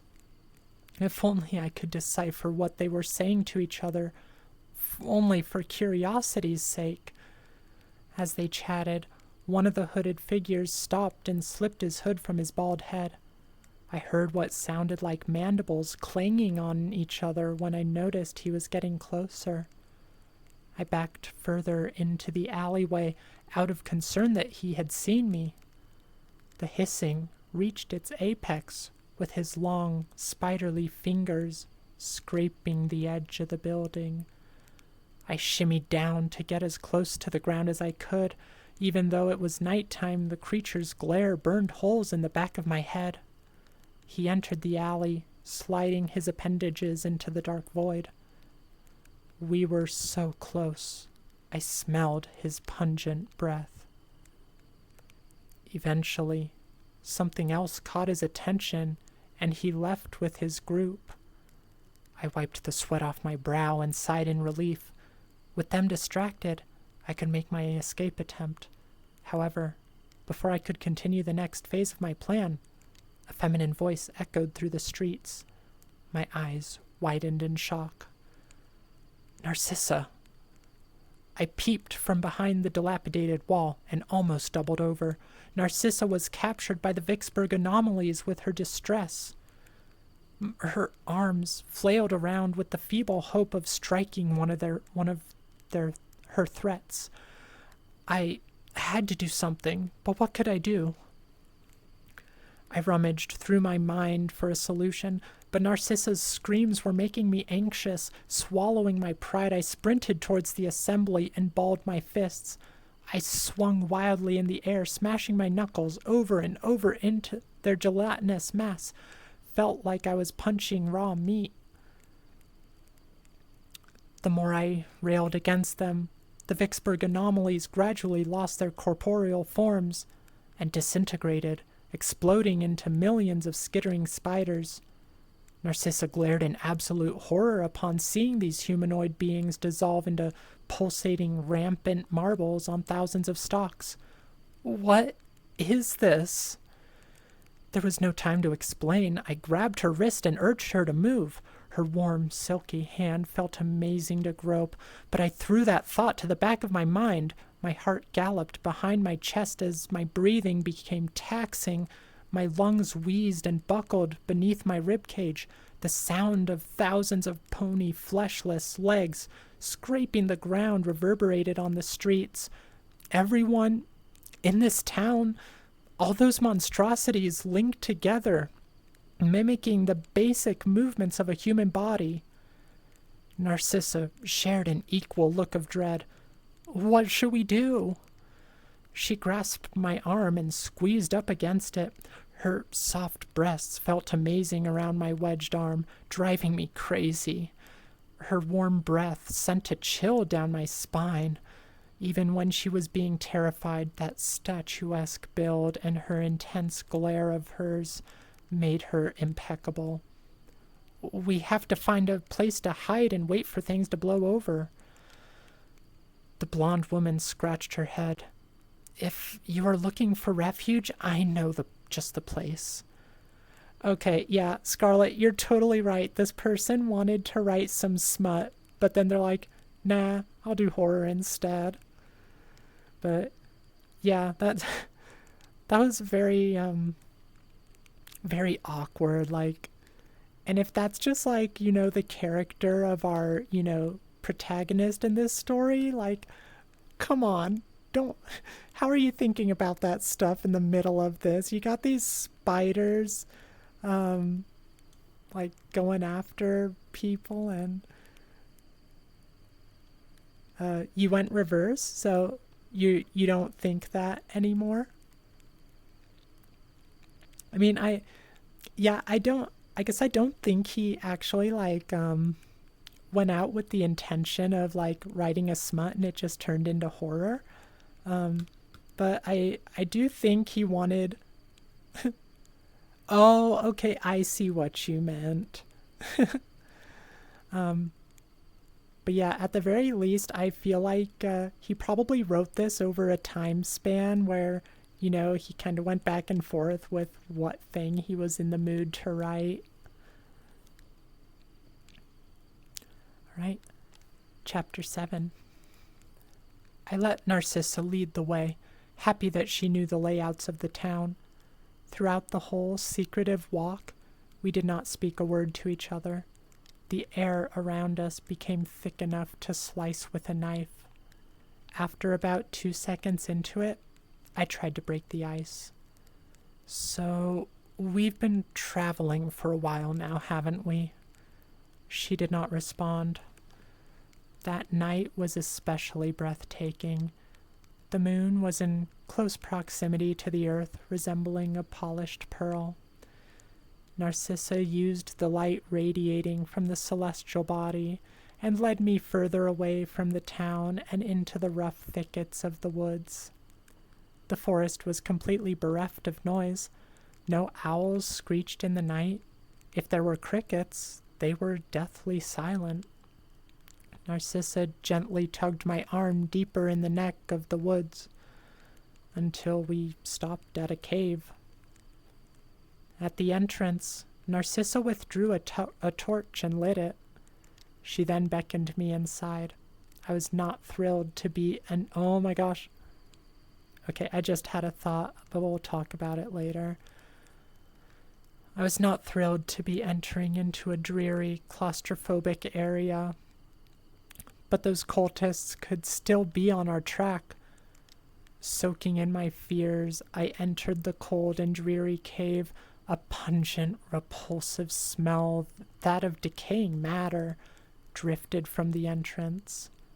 The odor of ages long past was not lost on me. I stared at Narcissa, wondering how she was holding up, but she was unbothered. "Let's go. We don't have much time to waste." She flicked her finger through her bangs before leading me further into the maw of the cave. It was silent aside from our footsteps and the soft dripping of moisture in the distance. Water sparkled on the stalactites like beads of diamonds and trickled into an underground pool. I confused the stalagmites for razor, jagged teeth from the erosion over the years. Behind us, the entrance disappeared into the void as shadows encased us. The wind whistled into the cave, adding on to the ambience. If I was being accurate in my description, I could have sworn I heard the cave breathe. And the cavernous walls appeared to twist and contract like a living creature. My paranoia became flared. I wanted nothing more than to leave, but the exit was nowhere to be seen. Besides, if I left on my own volition, I would have become stranded and made to wander in the dark until the end of time. My breathing hazed and goosebumps flared on the surface of my skin. Fluid fell on my shoulders from the stalactites, making me wriggle in displeasure. Eventually, Narcissa led me to an opening. "What is this place?" Everything has an explanation. No need to show concerns yet. "Okay, Nate. I'll trust ya." Did I lose a tracker? Nope, I did not. I'm good. I just moved weird is all. There we are. Narcissa didn't reply, merely goading me in with her finger. Seeing no reason to doubt her, I entered the area. The secret location was decked in heavy sheets of cobwebs which dangled down from the ceiling. It was also inexplicably damp, and the putrid stench, or scent of decay, even more prominent. My eyes settled on discarded skeletons with their wrists restrained in chains protruding from the walls. They were likely down here for centuries, judging from their aged, worn features. Whatever they had witnessed, they died in total fright. Their lower jaws were stretched as far as humanly possible to where they became unhinged. Over the years, the only thing keeping them suspended was the webbing. The more I soaked in my surroundings, I became aware of the purpose the location served. There was a huge slab situated in front of the bottomless pit at the base of the cave. Arms made from wedges of stone stretched from the structure. Dried blood and viscera were stained on the flat surface of the instrument. I desperately looked at Narcissa with the hopes that she was confused as I was. However, instead of a detection of fear, Narcissa's facial expression shifted to one that was apathetic to the whole thing. I watched her stride over and light a crucible underneath the stone slab. The gaseous, nauseating fumes wafted in the air, smelling like rotten flesh and scorched ashes. Her once beautiful, hypnotizing eyes transitioned to pale blue, as if her energy was sucked from her body.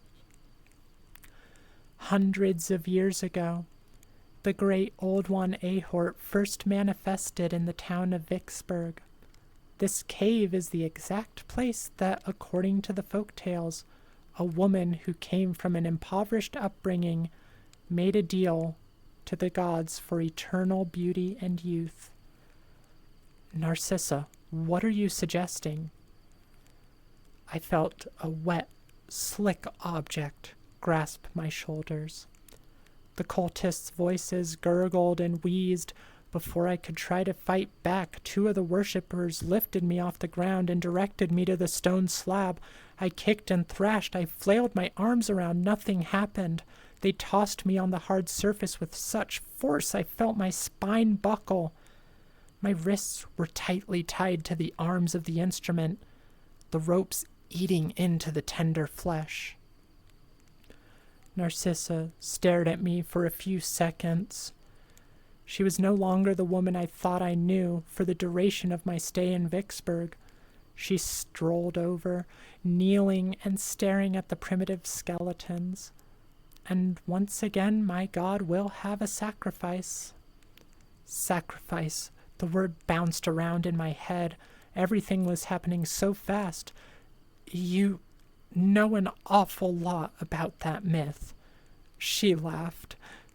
Well, yes, after all, how old do you think I am? I strained against the tight binds to no avail. The town and its conditions. It was always you. Hundreds of years ago, the town of Vicksburg was once a prosperous area. It was a massive trading town where corn, pumpkins, fabric, you name it, were traded and sold. I was born to a poor family, but I was considered the fairest of the town. Of those a nobleman took liking. After meeting him on several nights, he popped the question to me, and I said yes. I grunted under my breath. Then why did you betray your own family? What do you think is the one fear that all humans share? Narcissa asked, though it was clear she did not care what my answer was. Death. Humans have had several accomplishments when they crawled out from the festering primordial cesspool. And yet, despite all those achievements, the one thing that they have failed to conquer was death. She casually pried the skull off a skeleton and flicked her fingers through the jawbone. I knew that one day I would die, but I couldn't live with that harsh truth. Not someone who is as gorgeous as me. Narcissa tossed the skull aside and spoke to the cultists. You think that you saved me from earlier? Don't you realize that the people of Vicksburg follow my commands? So, then that means Walter. Her eyebrows perked. Is dead? That should be obvious. I thought you of all people would be more intuitive. He was but a sacrifice one eye lured. That explains why I was told to come here. So, the dating game? Narcissa hushed me. A ruse, sweetheart. How else was I supposed to meet up with you? The cultists backed away from me and collapsed on their knees in a praying stance. My fear of death became so great I called on the god of the labyrinth to grant me eternity, which he did. However, I had neglected the fact that Ahort himself had his own terms. He asked me to foster his brood. Not thinking much about it, I accepted. They are squirming around within me as we speak in a larval state. But once I realized his brood would eat their way out of my body, it was then that the truth became clear. He merely extended my lifespan, but in order to avoid missing his quota, I had to resort to drastic measures. Your husband and kids, how could you? Necessary sacrifices. After them, I did the same process to the rest of the town. Some would go missing for weeks, locked away in my lair with their bodies being dissolved and eaten from the inside out. Curiously, the broodling acquired memories of their hosts, sometimes effortlessly mimicking their voices. I saw that happen with a young 32-year-old I lured. The broodling demonstrated mannerisms he himself had. Perhaps when a host perishes, they are never truly gone, but exist as bodiless spirits attached to the broodling. It made a considerable amount of sense despite the bizarre nature. The hotel worker, the woman I had met at the dating game, their essences were still present within these anomalies, and they were crying for release. Narcissa cleared her throat and walked over to caress my cheek. A shame. You were really nice. She chuckled again. Eventually, in my haste to stay alive, I accidentally destroyed the town. I tried any solution I could think of, like introducing interbreeding among the broodling, but after a few centuries, that was not enough. What are you getting out of helping an old one? You know the risks these unspeakable monstrosities have for the earth.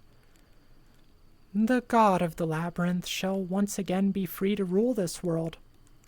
I intend on becoming a lower royalty once the ancient crypts are opened. I already have served Ahort faithfully as his high priestess for centuries. I am not some lowly, weak, insignificant human. I have ascended to godhood. I believe I deserve my dues, wouldn't you? My eyebrows furrowed. After I comforted you about the abuse you suffered, you believed that story?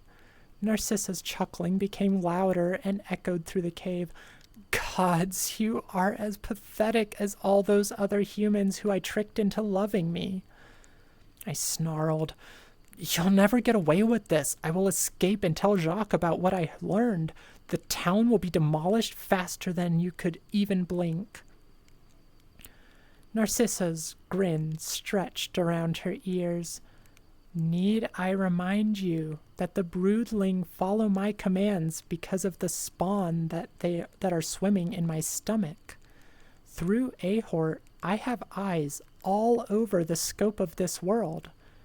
Let's just say he was paid a very special visit. I wanted to say more, perhaps call Narcissa every name under the sun, but I froze when a series of tremors shook the cave to its very core. Narcissa maniacally snickered at me, relishing in how utterly defenseless I was. Now, time for you to make the choice so many before you have. My fear bubbled from the deepest regions of my stomach, but there was no one present who could help me. The ceiling quaked as a series of cracks formed. Stalactites of varying sizes crumbled and fell around me. It was as if legions of freight trains collided all at once in a massive collision of biblical proportions. All right, now we're on to chapter 8, which I believe is the last chapter. Gonna have one more hydration break. That's what I was trying to say. One last hydration break before we wrap this up and find out what's going on. Well, I mean, we already had the description, but see how things end, I mean.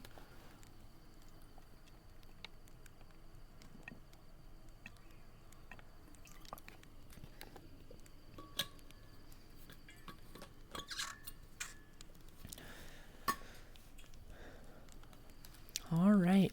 I hope you've all been enjoying it. It is a long one, so thank you for all sticking with for it. Ooh, Nate, that makes me excited to see how it ends. All right. Chapter 8. And then I caught a glimpse of those legs. Hundreds of thousands of rigid, bony legs rose out of the hole, scraping and clawing the ground for leverage. Larger than a public bus, beads of sweat trickled down my forehead, the color draining from my face. Eyes upon eyes where such features should not reasonably be. Peepers so horridly massive they eclipsed the eyes of the largest known species on the planet. Its pale, gelatinous mass bubbled to the surface, resembling a disgusting pus-filled pimple, and its abdomen, good God, its abdomen. It was shaped like some overgrown olive, with the eyes bulging all over every surface of its great body. The god of the labyrinth towered over me with its unholy glory. My blood ran cold, and I was at a loss for words. Ahort moved in an abnormal, hypnotizing motion, swaying back and forth with nary a bone to be found on its gelatinous build. I immediately understood what Narcissa meant when she said she had eyes throughout the world. The multi-legged abomination's labyrinth expanded across the globe, granting it the illusion of being omnipresent. At any time, some hapless sap could end up lost in the cavernous walls and encounter this old one. It unnerved me how easy it was. Narcissa cackled, her smile becoming more twisted. I have done what you requested of me, my god. Please bestow me with your blessings. Ahort shifted its many eyeballs to what I assume was his chest. It spoke with the same gravelly, gurgled voice its offspring shared. Its voice was not what I was expecting for a creature as huge as a boulder.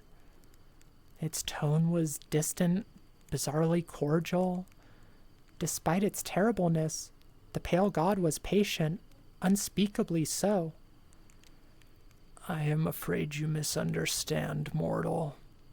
Your time as my high priest has reached an unfortunate end. Narcissa's eyes widened in horror. But, my lord, have I not faithfully served you for centuries?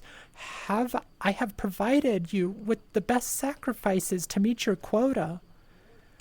You are such an insignificant, incompetent waste of filth.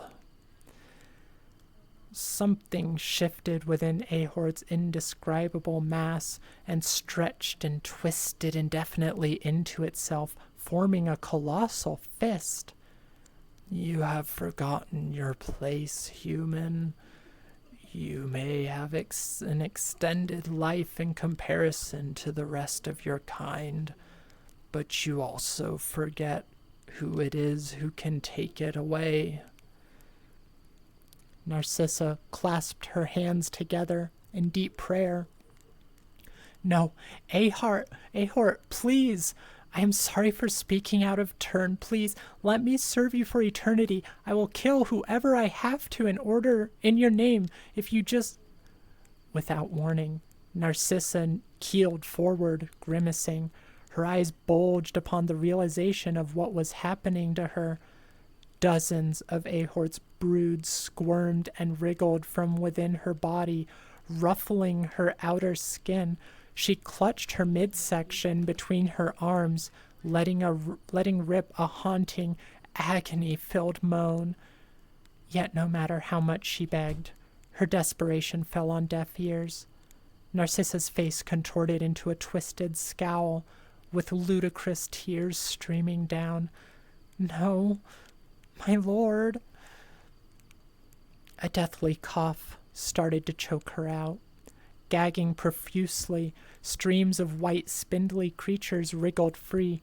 Her eyes disintegrated as the insidious creatures chewed their way out. Her sobs of pain transitioned to wet squelches and tearing of flesh. The brood slashed their way through her lungs and turned them to slush along with her other vital organs. Narcissa's once glamorous, flawless skin bubbled and popped as thousands of spawn made a mad dash. Even her skeleton dissolved into more nutrients for the hungry infants. Within 3 agonizing moments, Narcissa was gone. All that was left of her were her favorite dress and ear piercings. I struggled to breathe after being born to witness Narcissa suffer a form of divine punishment. However, I faced the horrific reality that I was now alone with her murderer. Ahort's arm twisted and shifted, moving from one side of his body to the other as if he was contemplating when an appropriate time was to drop its mass on me. Its myriads of eyes settled on me. Even without the old one talking, I knew how lowly he thought me. "Fear not, dear human," it whispered. Once more, its voice sounded soothing, but I realized that it was not because of true benevolence, but rather manipulation. "I shall give you an offer, and I'm sure that you will not choose poorly." Everything that I thought I knew disappeared in an instant. We, as humans, were so convinced of our place in the universe, but there existed things, horrible, reality-breaking things, things that no one of sound mind should fathom or search for truly existed.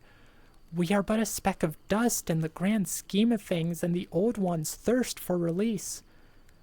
"You will gestate my brood. Otherwise, I have no further use for you." My lips were dry. I did not know what I should say at that moment. My options were limited considerably. Should I agree and allow Ahort to gestate me with his offsprings? I didn't think I would be getting off that easily, judging by what happened to Narcissa. But seeing that titanic fist hovering above me, swinging back and forth like a pendulum, was also a situation I wanted to avoid at all costs. "Unless you wish to become my chosen." Chosen? My mind worked into overdrive to comprehend the offer. That must have been what Narcissa was. If so, if that entails sacrificing the life of someone else for my own safety, was not only an irredeemable act, but also very cowardly. After mulling it over, I came to a decision. I think I know what I want. The end. We'll never know what he wanted. I think it ended pretty all right. Yes, Nate, and there it ends. It's a good story. My main problem with it overall was that he was excessively wordy in a lot of parts. Like, I don't mind reading a bunch of descriptions, but I like the way he described things. It was very I don't know how to, for me, it didn't seem to paint a picture a lot of the time as much as just kind of tell us what's on the picture. But yeah, I enjoyed reading it overall. It's just I probably wouldn't have explained as much either. I would have left a lot of things unsaid. Like he did what's the word for it? The word for where like the characters in a movie or whatever just like explain everything up to that point. I'm blanking on the word. Anyway, yeah, I did like it though. What do you all think? What do you all think he chose? I'm inclined to go with him carrying on the gestation, but I do, I can see him having a moment of like, no, I'm not going to continue this. Let's see. So Scarlet, so how does she have his brood? Know what, having delved deep into not suitable for work content, don't think I should think about. Yeah, it could be any number of ways. Oh, it was a great story in your eyes. Yeah, that's like, I think the story is great.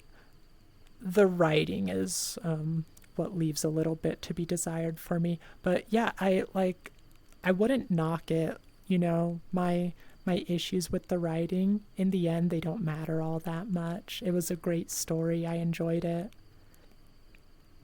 Nate, now you can explain the smuttiness. The story, it was to show the literal godlike beauty and preservation.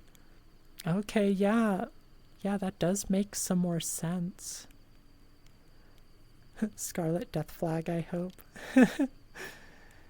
You want him to just, take the fist? He either gets the fist or gets the broodlings. Nate, you think he chose to take the brood? Personally, you'd just let the guy kill me with the giant.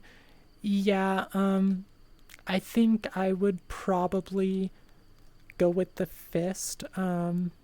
Not for, like, I would love to think that it was for noble ending the line reasons, but honestly, dying from the fist sounds a lot worse than dying from the brood. So, I mean, he's gonna die from the brood anyway, because he is gonna get gestated. But, God, actually, I don't know. If the fist was like just, pound and then you're done or something like that. But, yeah, if he intends on doing the gestation, the god, I mean, the fist is really probably just an intimidation tactic. He's probably not going to actually, like, bring it down on him. Oh, hi, Mew. I almost missed you there. I hope you enjoyed the stories, or I don't know how long you were here for it, but it ended up just being the one story. It was rather long. I do think he probably chose to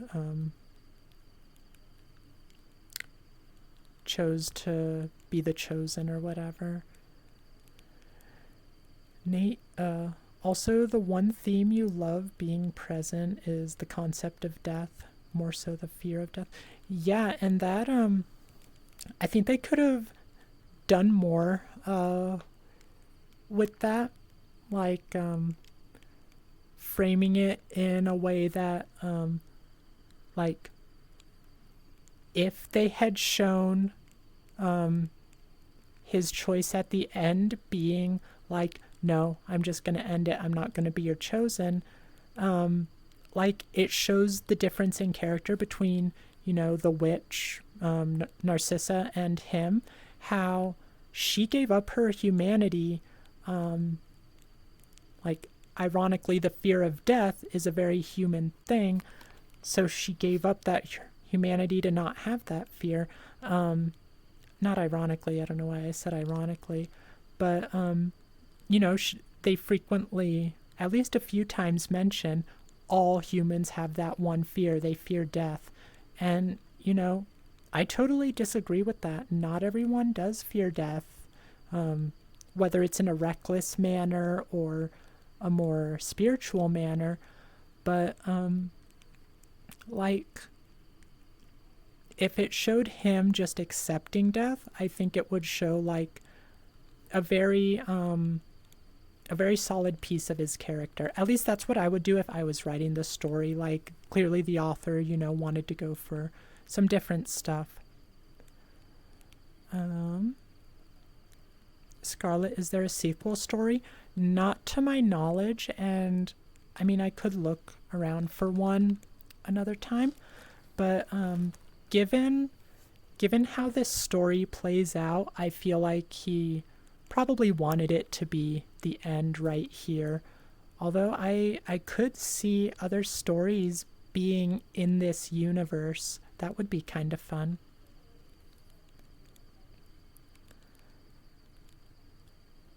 Narcissa leads protagonist into a cave with pungent smell of decay hinting at ancient mysteries. Yeah, it was when they started going into the cave I was like, "Oh wait, Narcissa's the witch lady." Like, I said before I didn't trust her, but I did start thinking, okay, she's just going to be along for the ride. But yeah, when it got to that, I was like, oh no, I was right to not trust her before. Nate, she lost her humanity with a human fear. Exactly. Scarlet, fear of death. What's that? Understand. Yeah, I always like to say I don't have a fear of death, but I do fear the method I will die. Like, you know, I'm going to preserve my life and I want to keep living, but I don't fear the concept of nothing. And this is going off my view as despite some pagan practices I take part in, like I don't have any sort of faith in a higher being other than nature itself, the universe itself. So for me, death is just going to be nothingness. Reincarnation in the sense that, all the pieces of our body are going to get reused and turned into other things. But, that's not quite what people think of when they think of reincarnation. So yeah, basically for all intents and purposes, death for me just looks like nothingness, and I don't find myself fearing that at all. That said, I do not want a painful death. I want it to be a nice death, preferably in my sleep. And some people might say that, fear of death and fear of the method of death, it's the same thing, but I see it as two very distinct fears because they both address very different aspects of the human condition. See, the Scarlet, the only gambling you enjoy is, what is the likelihood of this killing me? Oh, greater than 0% chance? Awesome. Oh my gosh, Scarlet. Nate, you have kind of died, quote unquote, before once in a hospital. Oh wow, 5 whole minutes. That I don't know what like the average time of people who have flatlined and been brought back is, but that seems like, upper end of the spectrum. You were told it was, yeah. Honestly, that sounds like one. I'm glad you made it out of there. You're lucky to be alive. And you don't have to answer, Nate, but are you religious in any way? Did that experience sway your mind one way or the other?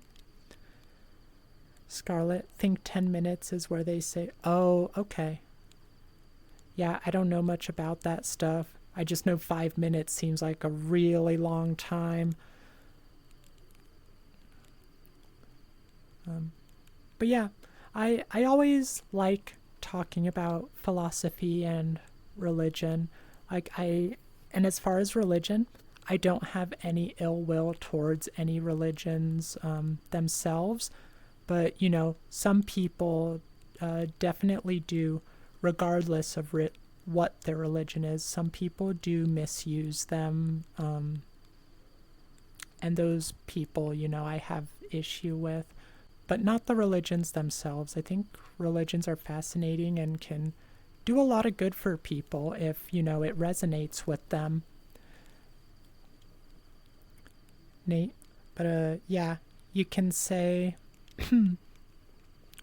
But you saw a void, in a sense, for a bit while you were gone. And no, you're not religious, never have been. That's fair. Yeah, I do wonder about that stuff. The closest I've ever got to anything like that, well, I guess I did. I don't know how near death it really was, but when I was just a wee little baby cricket, wee little cricket lass, uh, I was at a friend's house and there was a pool and I couldn't swim yet. And, I went to jump in one of the, inner tube ring things, but I missed and I just kind of sunk down and, no one was watching me in that moment. And I remember just sinking down and like, even at that young age, I had kind of just accepted, like, not necessarily that I was like gonna die, but I was like, oh, this isn't good. But I wasn't panicked about it. It was kind of peaceful. It was serene. Like it was just the water all around me. And, don't take this the wrong way. I am not like glorifying death or anything. Stuff like that can be, beautiful in its own gothic way, but I am not telling you to seek that out. Like, take care of yourselves. I don't want any of you trying anything scary in search of some like morbid curiosity or, whatever high you think it might get. No, we are not reincarnating we are not mimicking Flatliners, the movie here. But yeah, anyway, I don't know how long under there I was, but it was just a very surreal, almost spiritual for me experience before my friend's mom jumped in and pulled me out. So I'm always kind of fascinated with people's near-death experiences and, what went on for them. Let's see. Scarlett, you study religions in your free time when you used to have that?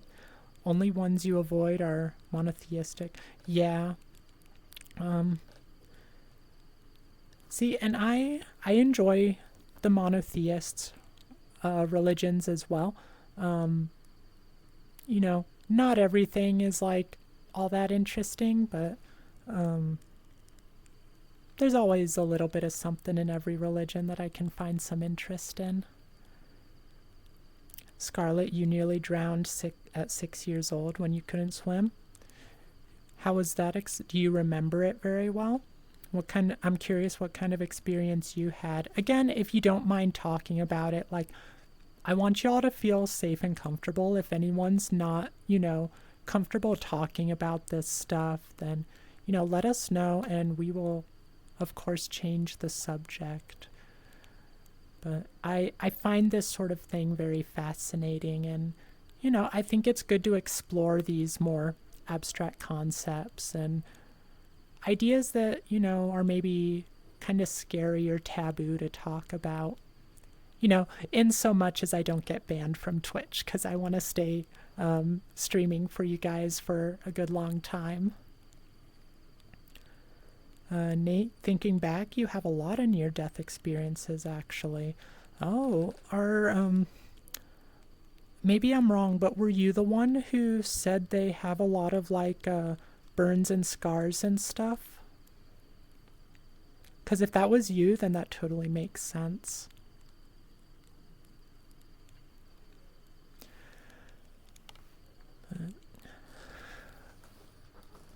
Scarlett, standing on a rock by a creek-like body of water. Next thing you know, you're underwater, grabbing a hold of a thin metal wire that was at the bottom, which delayed sinking to the bottom before your mother saved you. And that sounds so scary.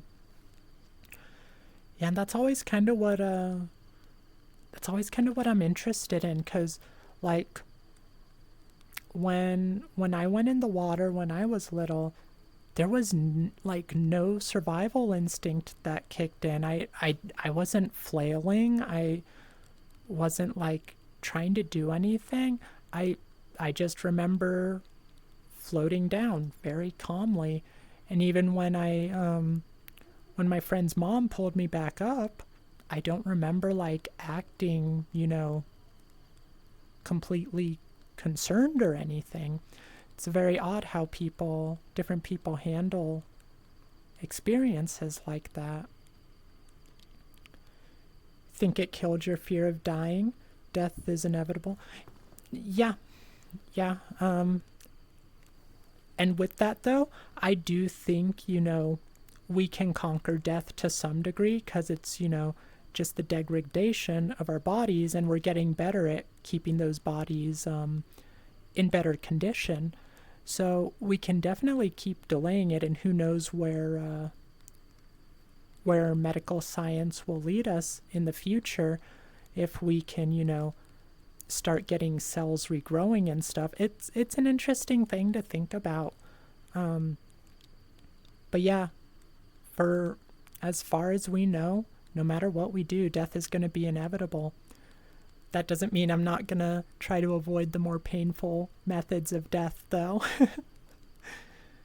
And I'm definitely going to try to stick around for a good long time. There was a point in my life where, I didn't quite have that more positive outlook on life, but I'm glad I stuck it out, and now I'm here with all of you. Nate, yep, that's just from, cooking. But on the topic of burns, you once got set on fire on a camping trip. Oh my gosh, how severe are we talking? You have a can that squirts gas and a little splashed on you and you didn't notice it, then whoosh, you were like a human fireball. Only time in your life where you had to rock a buzz cut. Well, how'd you pull off the buzz cut? Did you rock it? But yeah, I can only imagine how terrifying that could have been. Fire, honestly, like as beautiful as it is, I love to watch fire. It terrifies me. I remember, again, when I was a wee little cricket, where we lived, there was a very big lumber yard, just like, down the street. Like it was kind of right next to our little neighborhood. And I remember one night my mom waking me up, and there was a big old fire going. I remember being outside and watching it, and all the residents around were like spraying their rooftops to hopefully avoid catching fire. And that memory just has stuck with me. So I've always kind of, I have a great respect, admiration, and fear of fire. I would completely freak out if I had been in that position, Nate. Scarlet, which is maybe also why accidentally adding on caffeine more intrigued you than made you scared of caffeine, which is what causes your scares multiple times a year. That, honestly, that could be. But yeah, I think you should take those caffeine incidents more seriously, and try to manage your caffeine intake, because I intend to be around a long time, and I want you to be there as well. So make sure you take care of yourself. Derpy, when you were 4, you were running around your room when your mom called you. You tripped and a screw at the entrance of the door gouged your knee, and you skidded halfway down the hall. I feel that. Had to get stitches. It was bone deep. That's crazy. Y'all have had such incidents in your lives. I'm so glad you've made them through. If any of those had gone just like a little bit further south, like I wouldn't I wouldn't be getting to hang out with you guys and, hear your stories and stuff. So I'm glad these things all turned out all right, and I hope you're I hope you don't have as many incidents these days, 'cause gosh, that's a lot. Oh, overdosing. Okay, I see what you mean, Scarlet.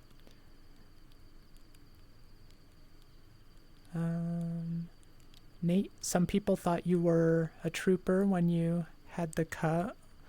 Um, Also, with water, you have plenty of near drowning experiences in the beach, stung by jellyfish, heart heat stroke that knocked you. Oh my gosh.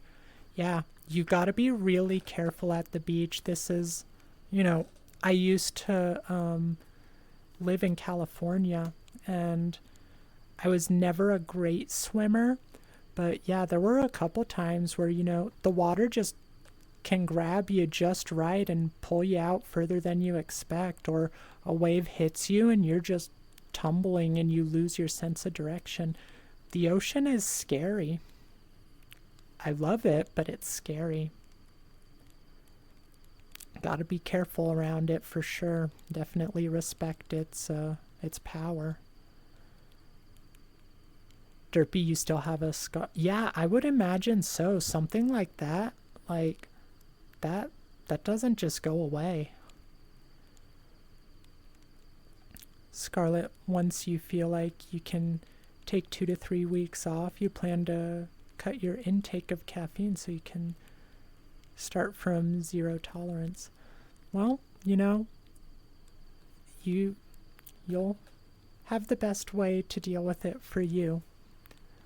And I definitely hope that it works out for you. Me, caffeine doesn't do a whole lot for me. I don't drink a lot of it, but when I do, it doesn't seem to do all that much. It seems to affect some people a lot differently than others. Nate, PSA, stay safe. Yeah, definitely. Everyone, stay safe. You got loved ones, even if you don't know that you do. Like, someone out there right now would be, really upset if you were gone. So definitely always take care of yourselves and never take your life for granted. That's not to say, don't live life the way you want to. Like, if you want to do some like amazing things, like, if you've always wanted to skydive or something, go for it, but just make sure you're taking all precautions to make sure you don't end up wasting a life. Nate, then with electricity, jeez, Nate, you're like on your way to becoming an elemental superhero. You're just gathering all of this, and one day it's gonna manifest. You're gonna have superpowers. You were the type of kid who, oh my gosh, Nate, no, you stuck a fork in an outlet. That's special. Yeah. Then also, you survived oh my gosh, you survived a lightning strike. Nate, you are divinely chosen or something. I don't know how you're still alive, but I'm glad you are. Thanks to you being covered in a thick coat of dirt after helping dig a bait. Oh, well, that's some karma for you right there. Although, preferably you wouldn't have been hit by the lightning in the first place. I did get a pretty good shock once that really scared me. I was up early, and like the Nintendo 64 wasn't turning on or something. Like, I was in the living room or the basement, wherever it was. I was all alone, and I wanted to play, so I was turning it on, but it came unplugged or something, or it just wasn't turning on. So I was plugging it back in, but I think what happened was my finger was still touching the little metal prong as I put it in, and that scared me. I don't know how long the shock lasted, maybe just a second or two. I'm lucky that that I fell free of it. Like I could have been stuck there until I was just like, done. Um but yeah, after I got that shock, I stood there for a while, and I I didn't know how to register it really. Like it was just kind of like, did that just happen? It was scary though. That scared me. The drowning thing, that didn't scare me. Maybe I was too young to understand the implications. But yeah, getting shocked, I was older, so, definitely, definitely scary. Um, Scarlett, friends you have either met from the old Trans Academy days and others met from me is why you tend to actually Aww, that's really sweet of you to say, Scarlett, and I'm glad we can be those people that help keep you going.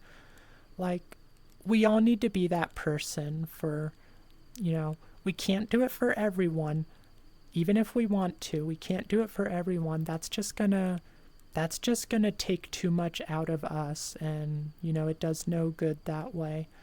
um but we all need to help everyone as much as we can, and take as much as we need, give as much as we can. Like, you never know how much it might mean to someone to just be the one to make contact with them. Like, just reaching out and saying, hey, how's it going? you know like, I saw you standing over here all by yourself. You want to join in a conversation. Maybe they won't, maybe they want to be alone, but it doesn't hurt to extend that hand to someone. It can only help. So yeah, I'm glad we've been able to help you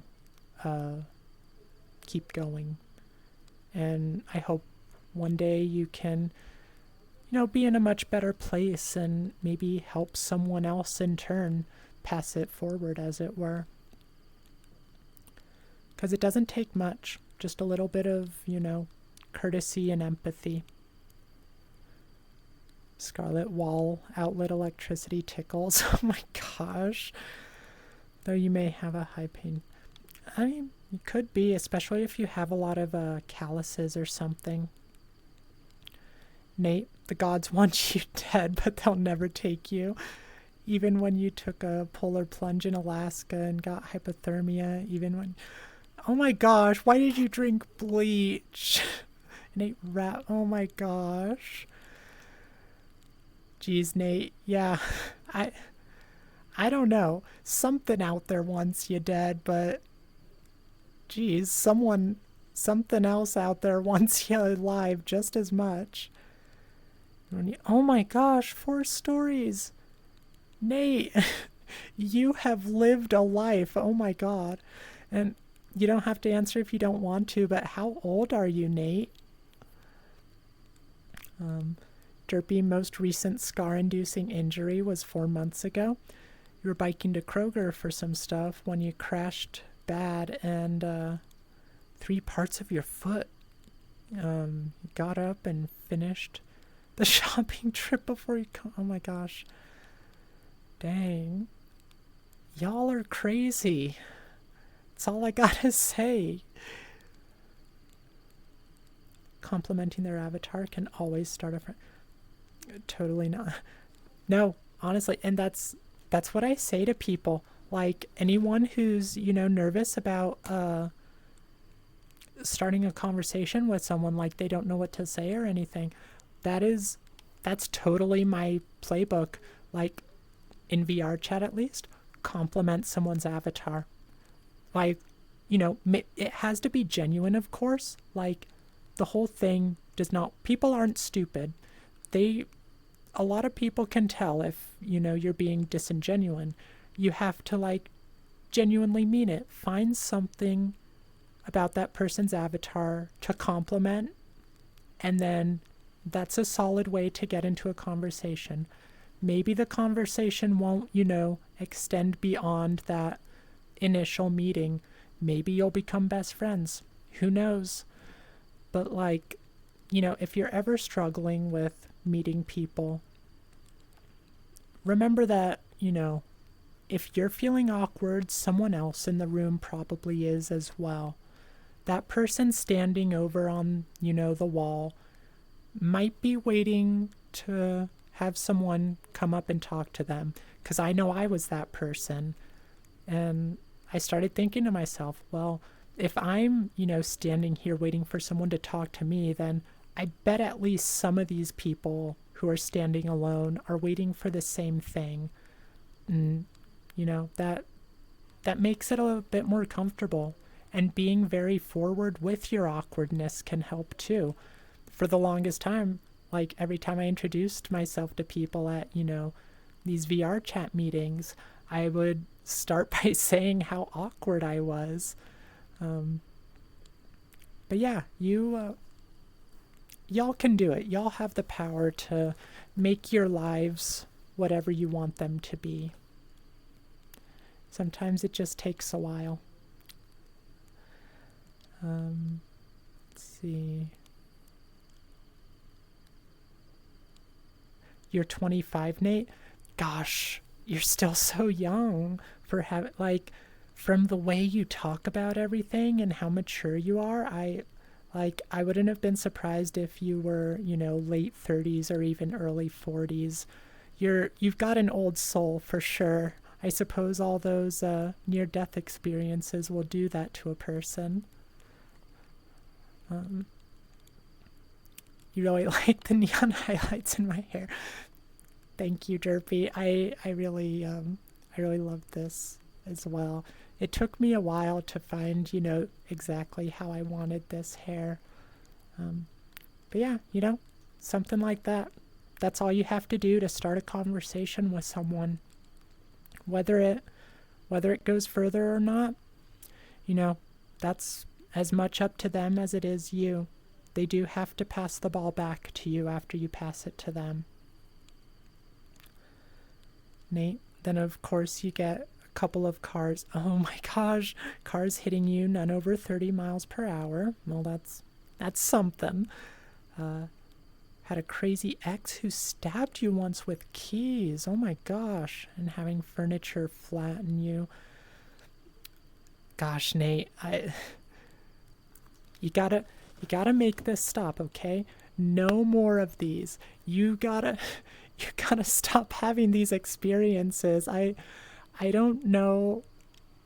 I'd be devastated if one day you just stopped showing up. I'd never know if something just finally caught up to you. You think you have almost everything down now. It's the almost in that statement that concerns me, though. Scarlet, maybe they begged the powers that be for a sign to not quit whatever they were currently doing. Totally wasn't what you had done when, like, 5 minutes before we met. Oh my gosh. Yeah, I don't know. Social situations and social anxiety, they are so hard. Believe me, I know it. And I've met people in VR chat who they don't believe that I was, the awkward one standing on the sidelines, cuz more often these days I'll be the one who goes up to someone, and I'm constantly like moving when I'm socializing in VR chat. I kind of ramble my mouth off. I'm a very different person than I was, and honestly a big part of that is due to me transitioning and becoming more comfortable with myself. But the other part is just, getting practice. Like,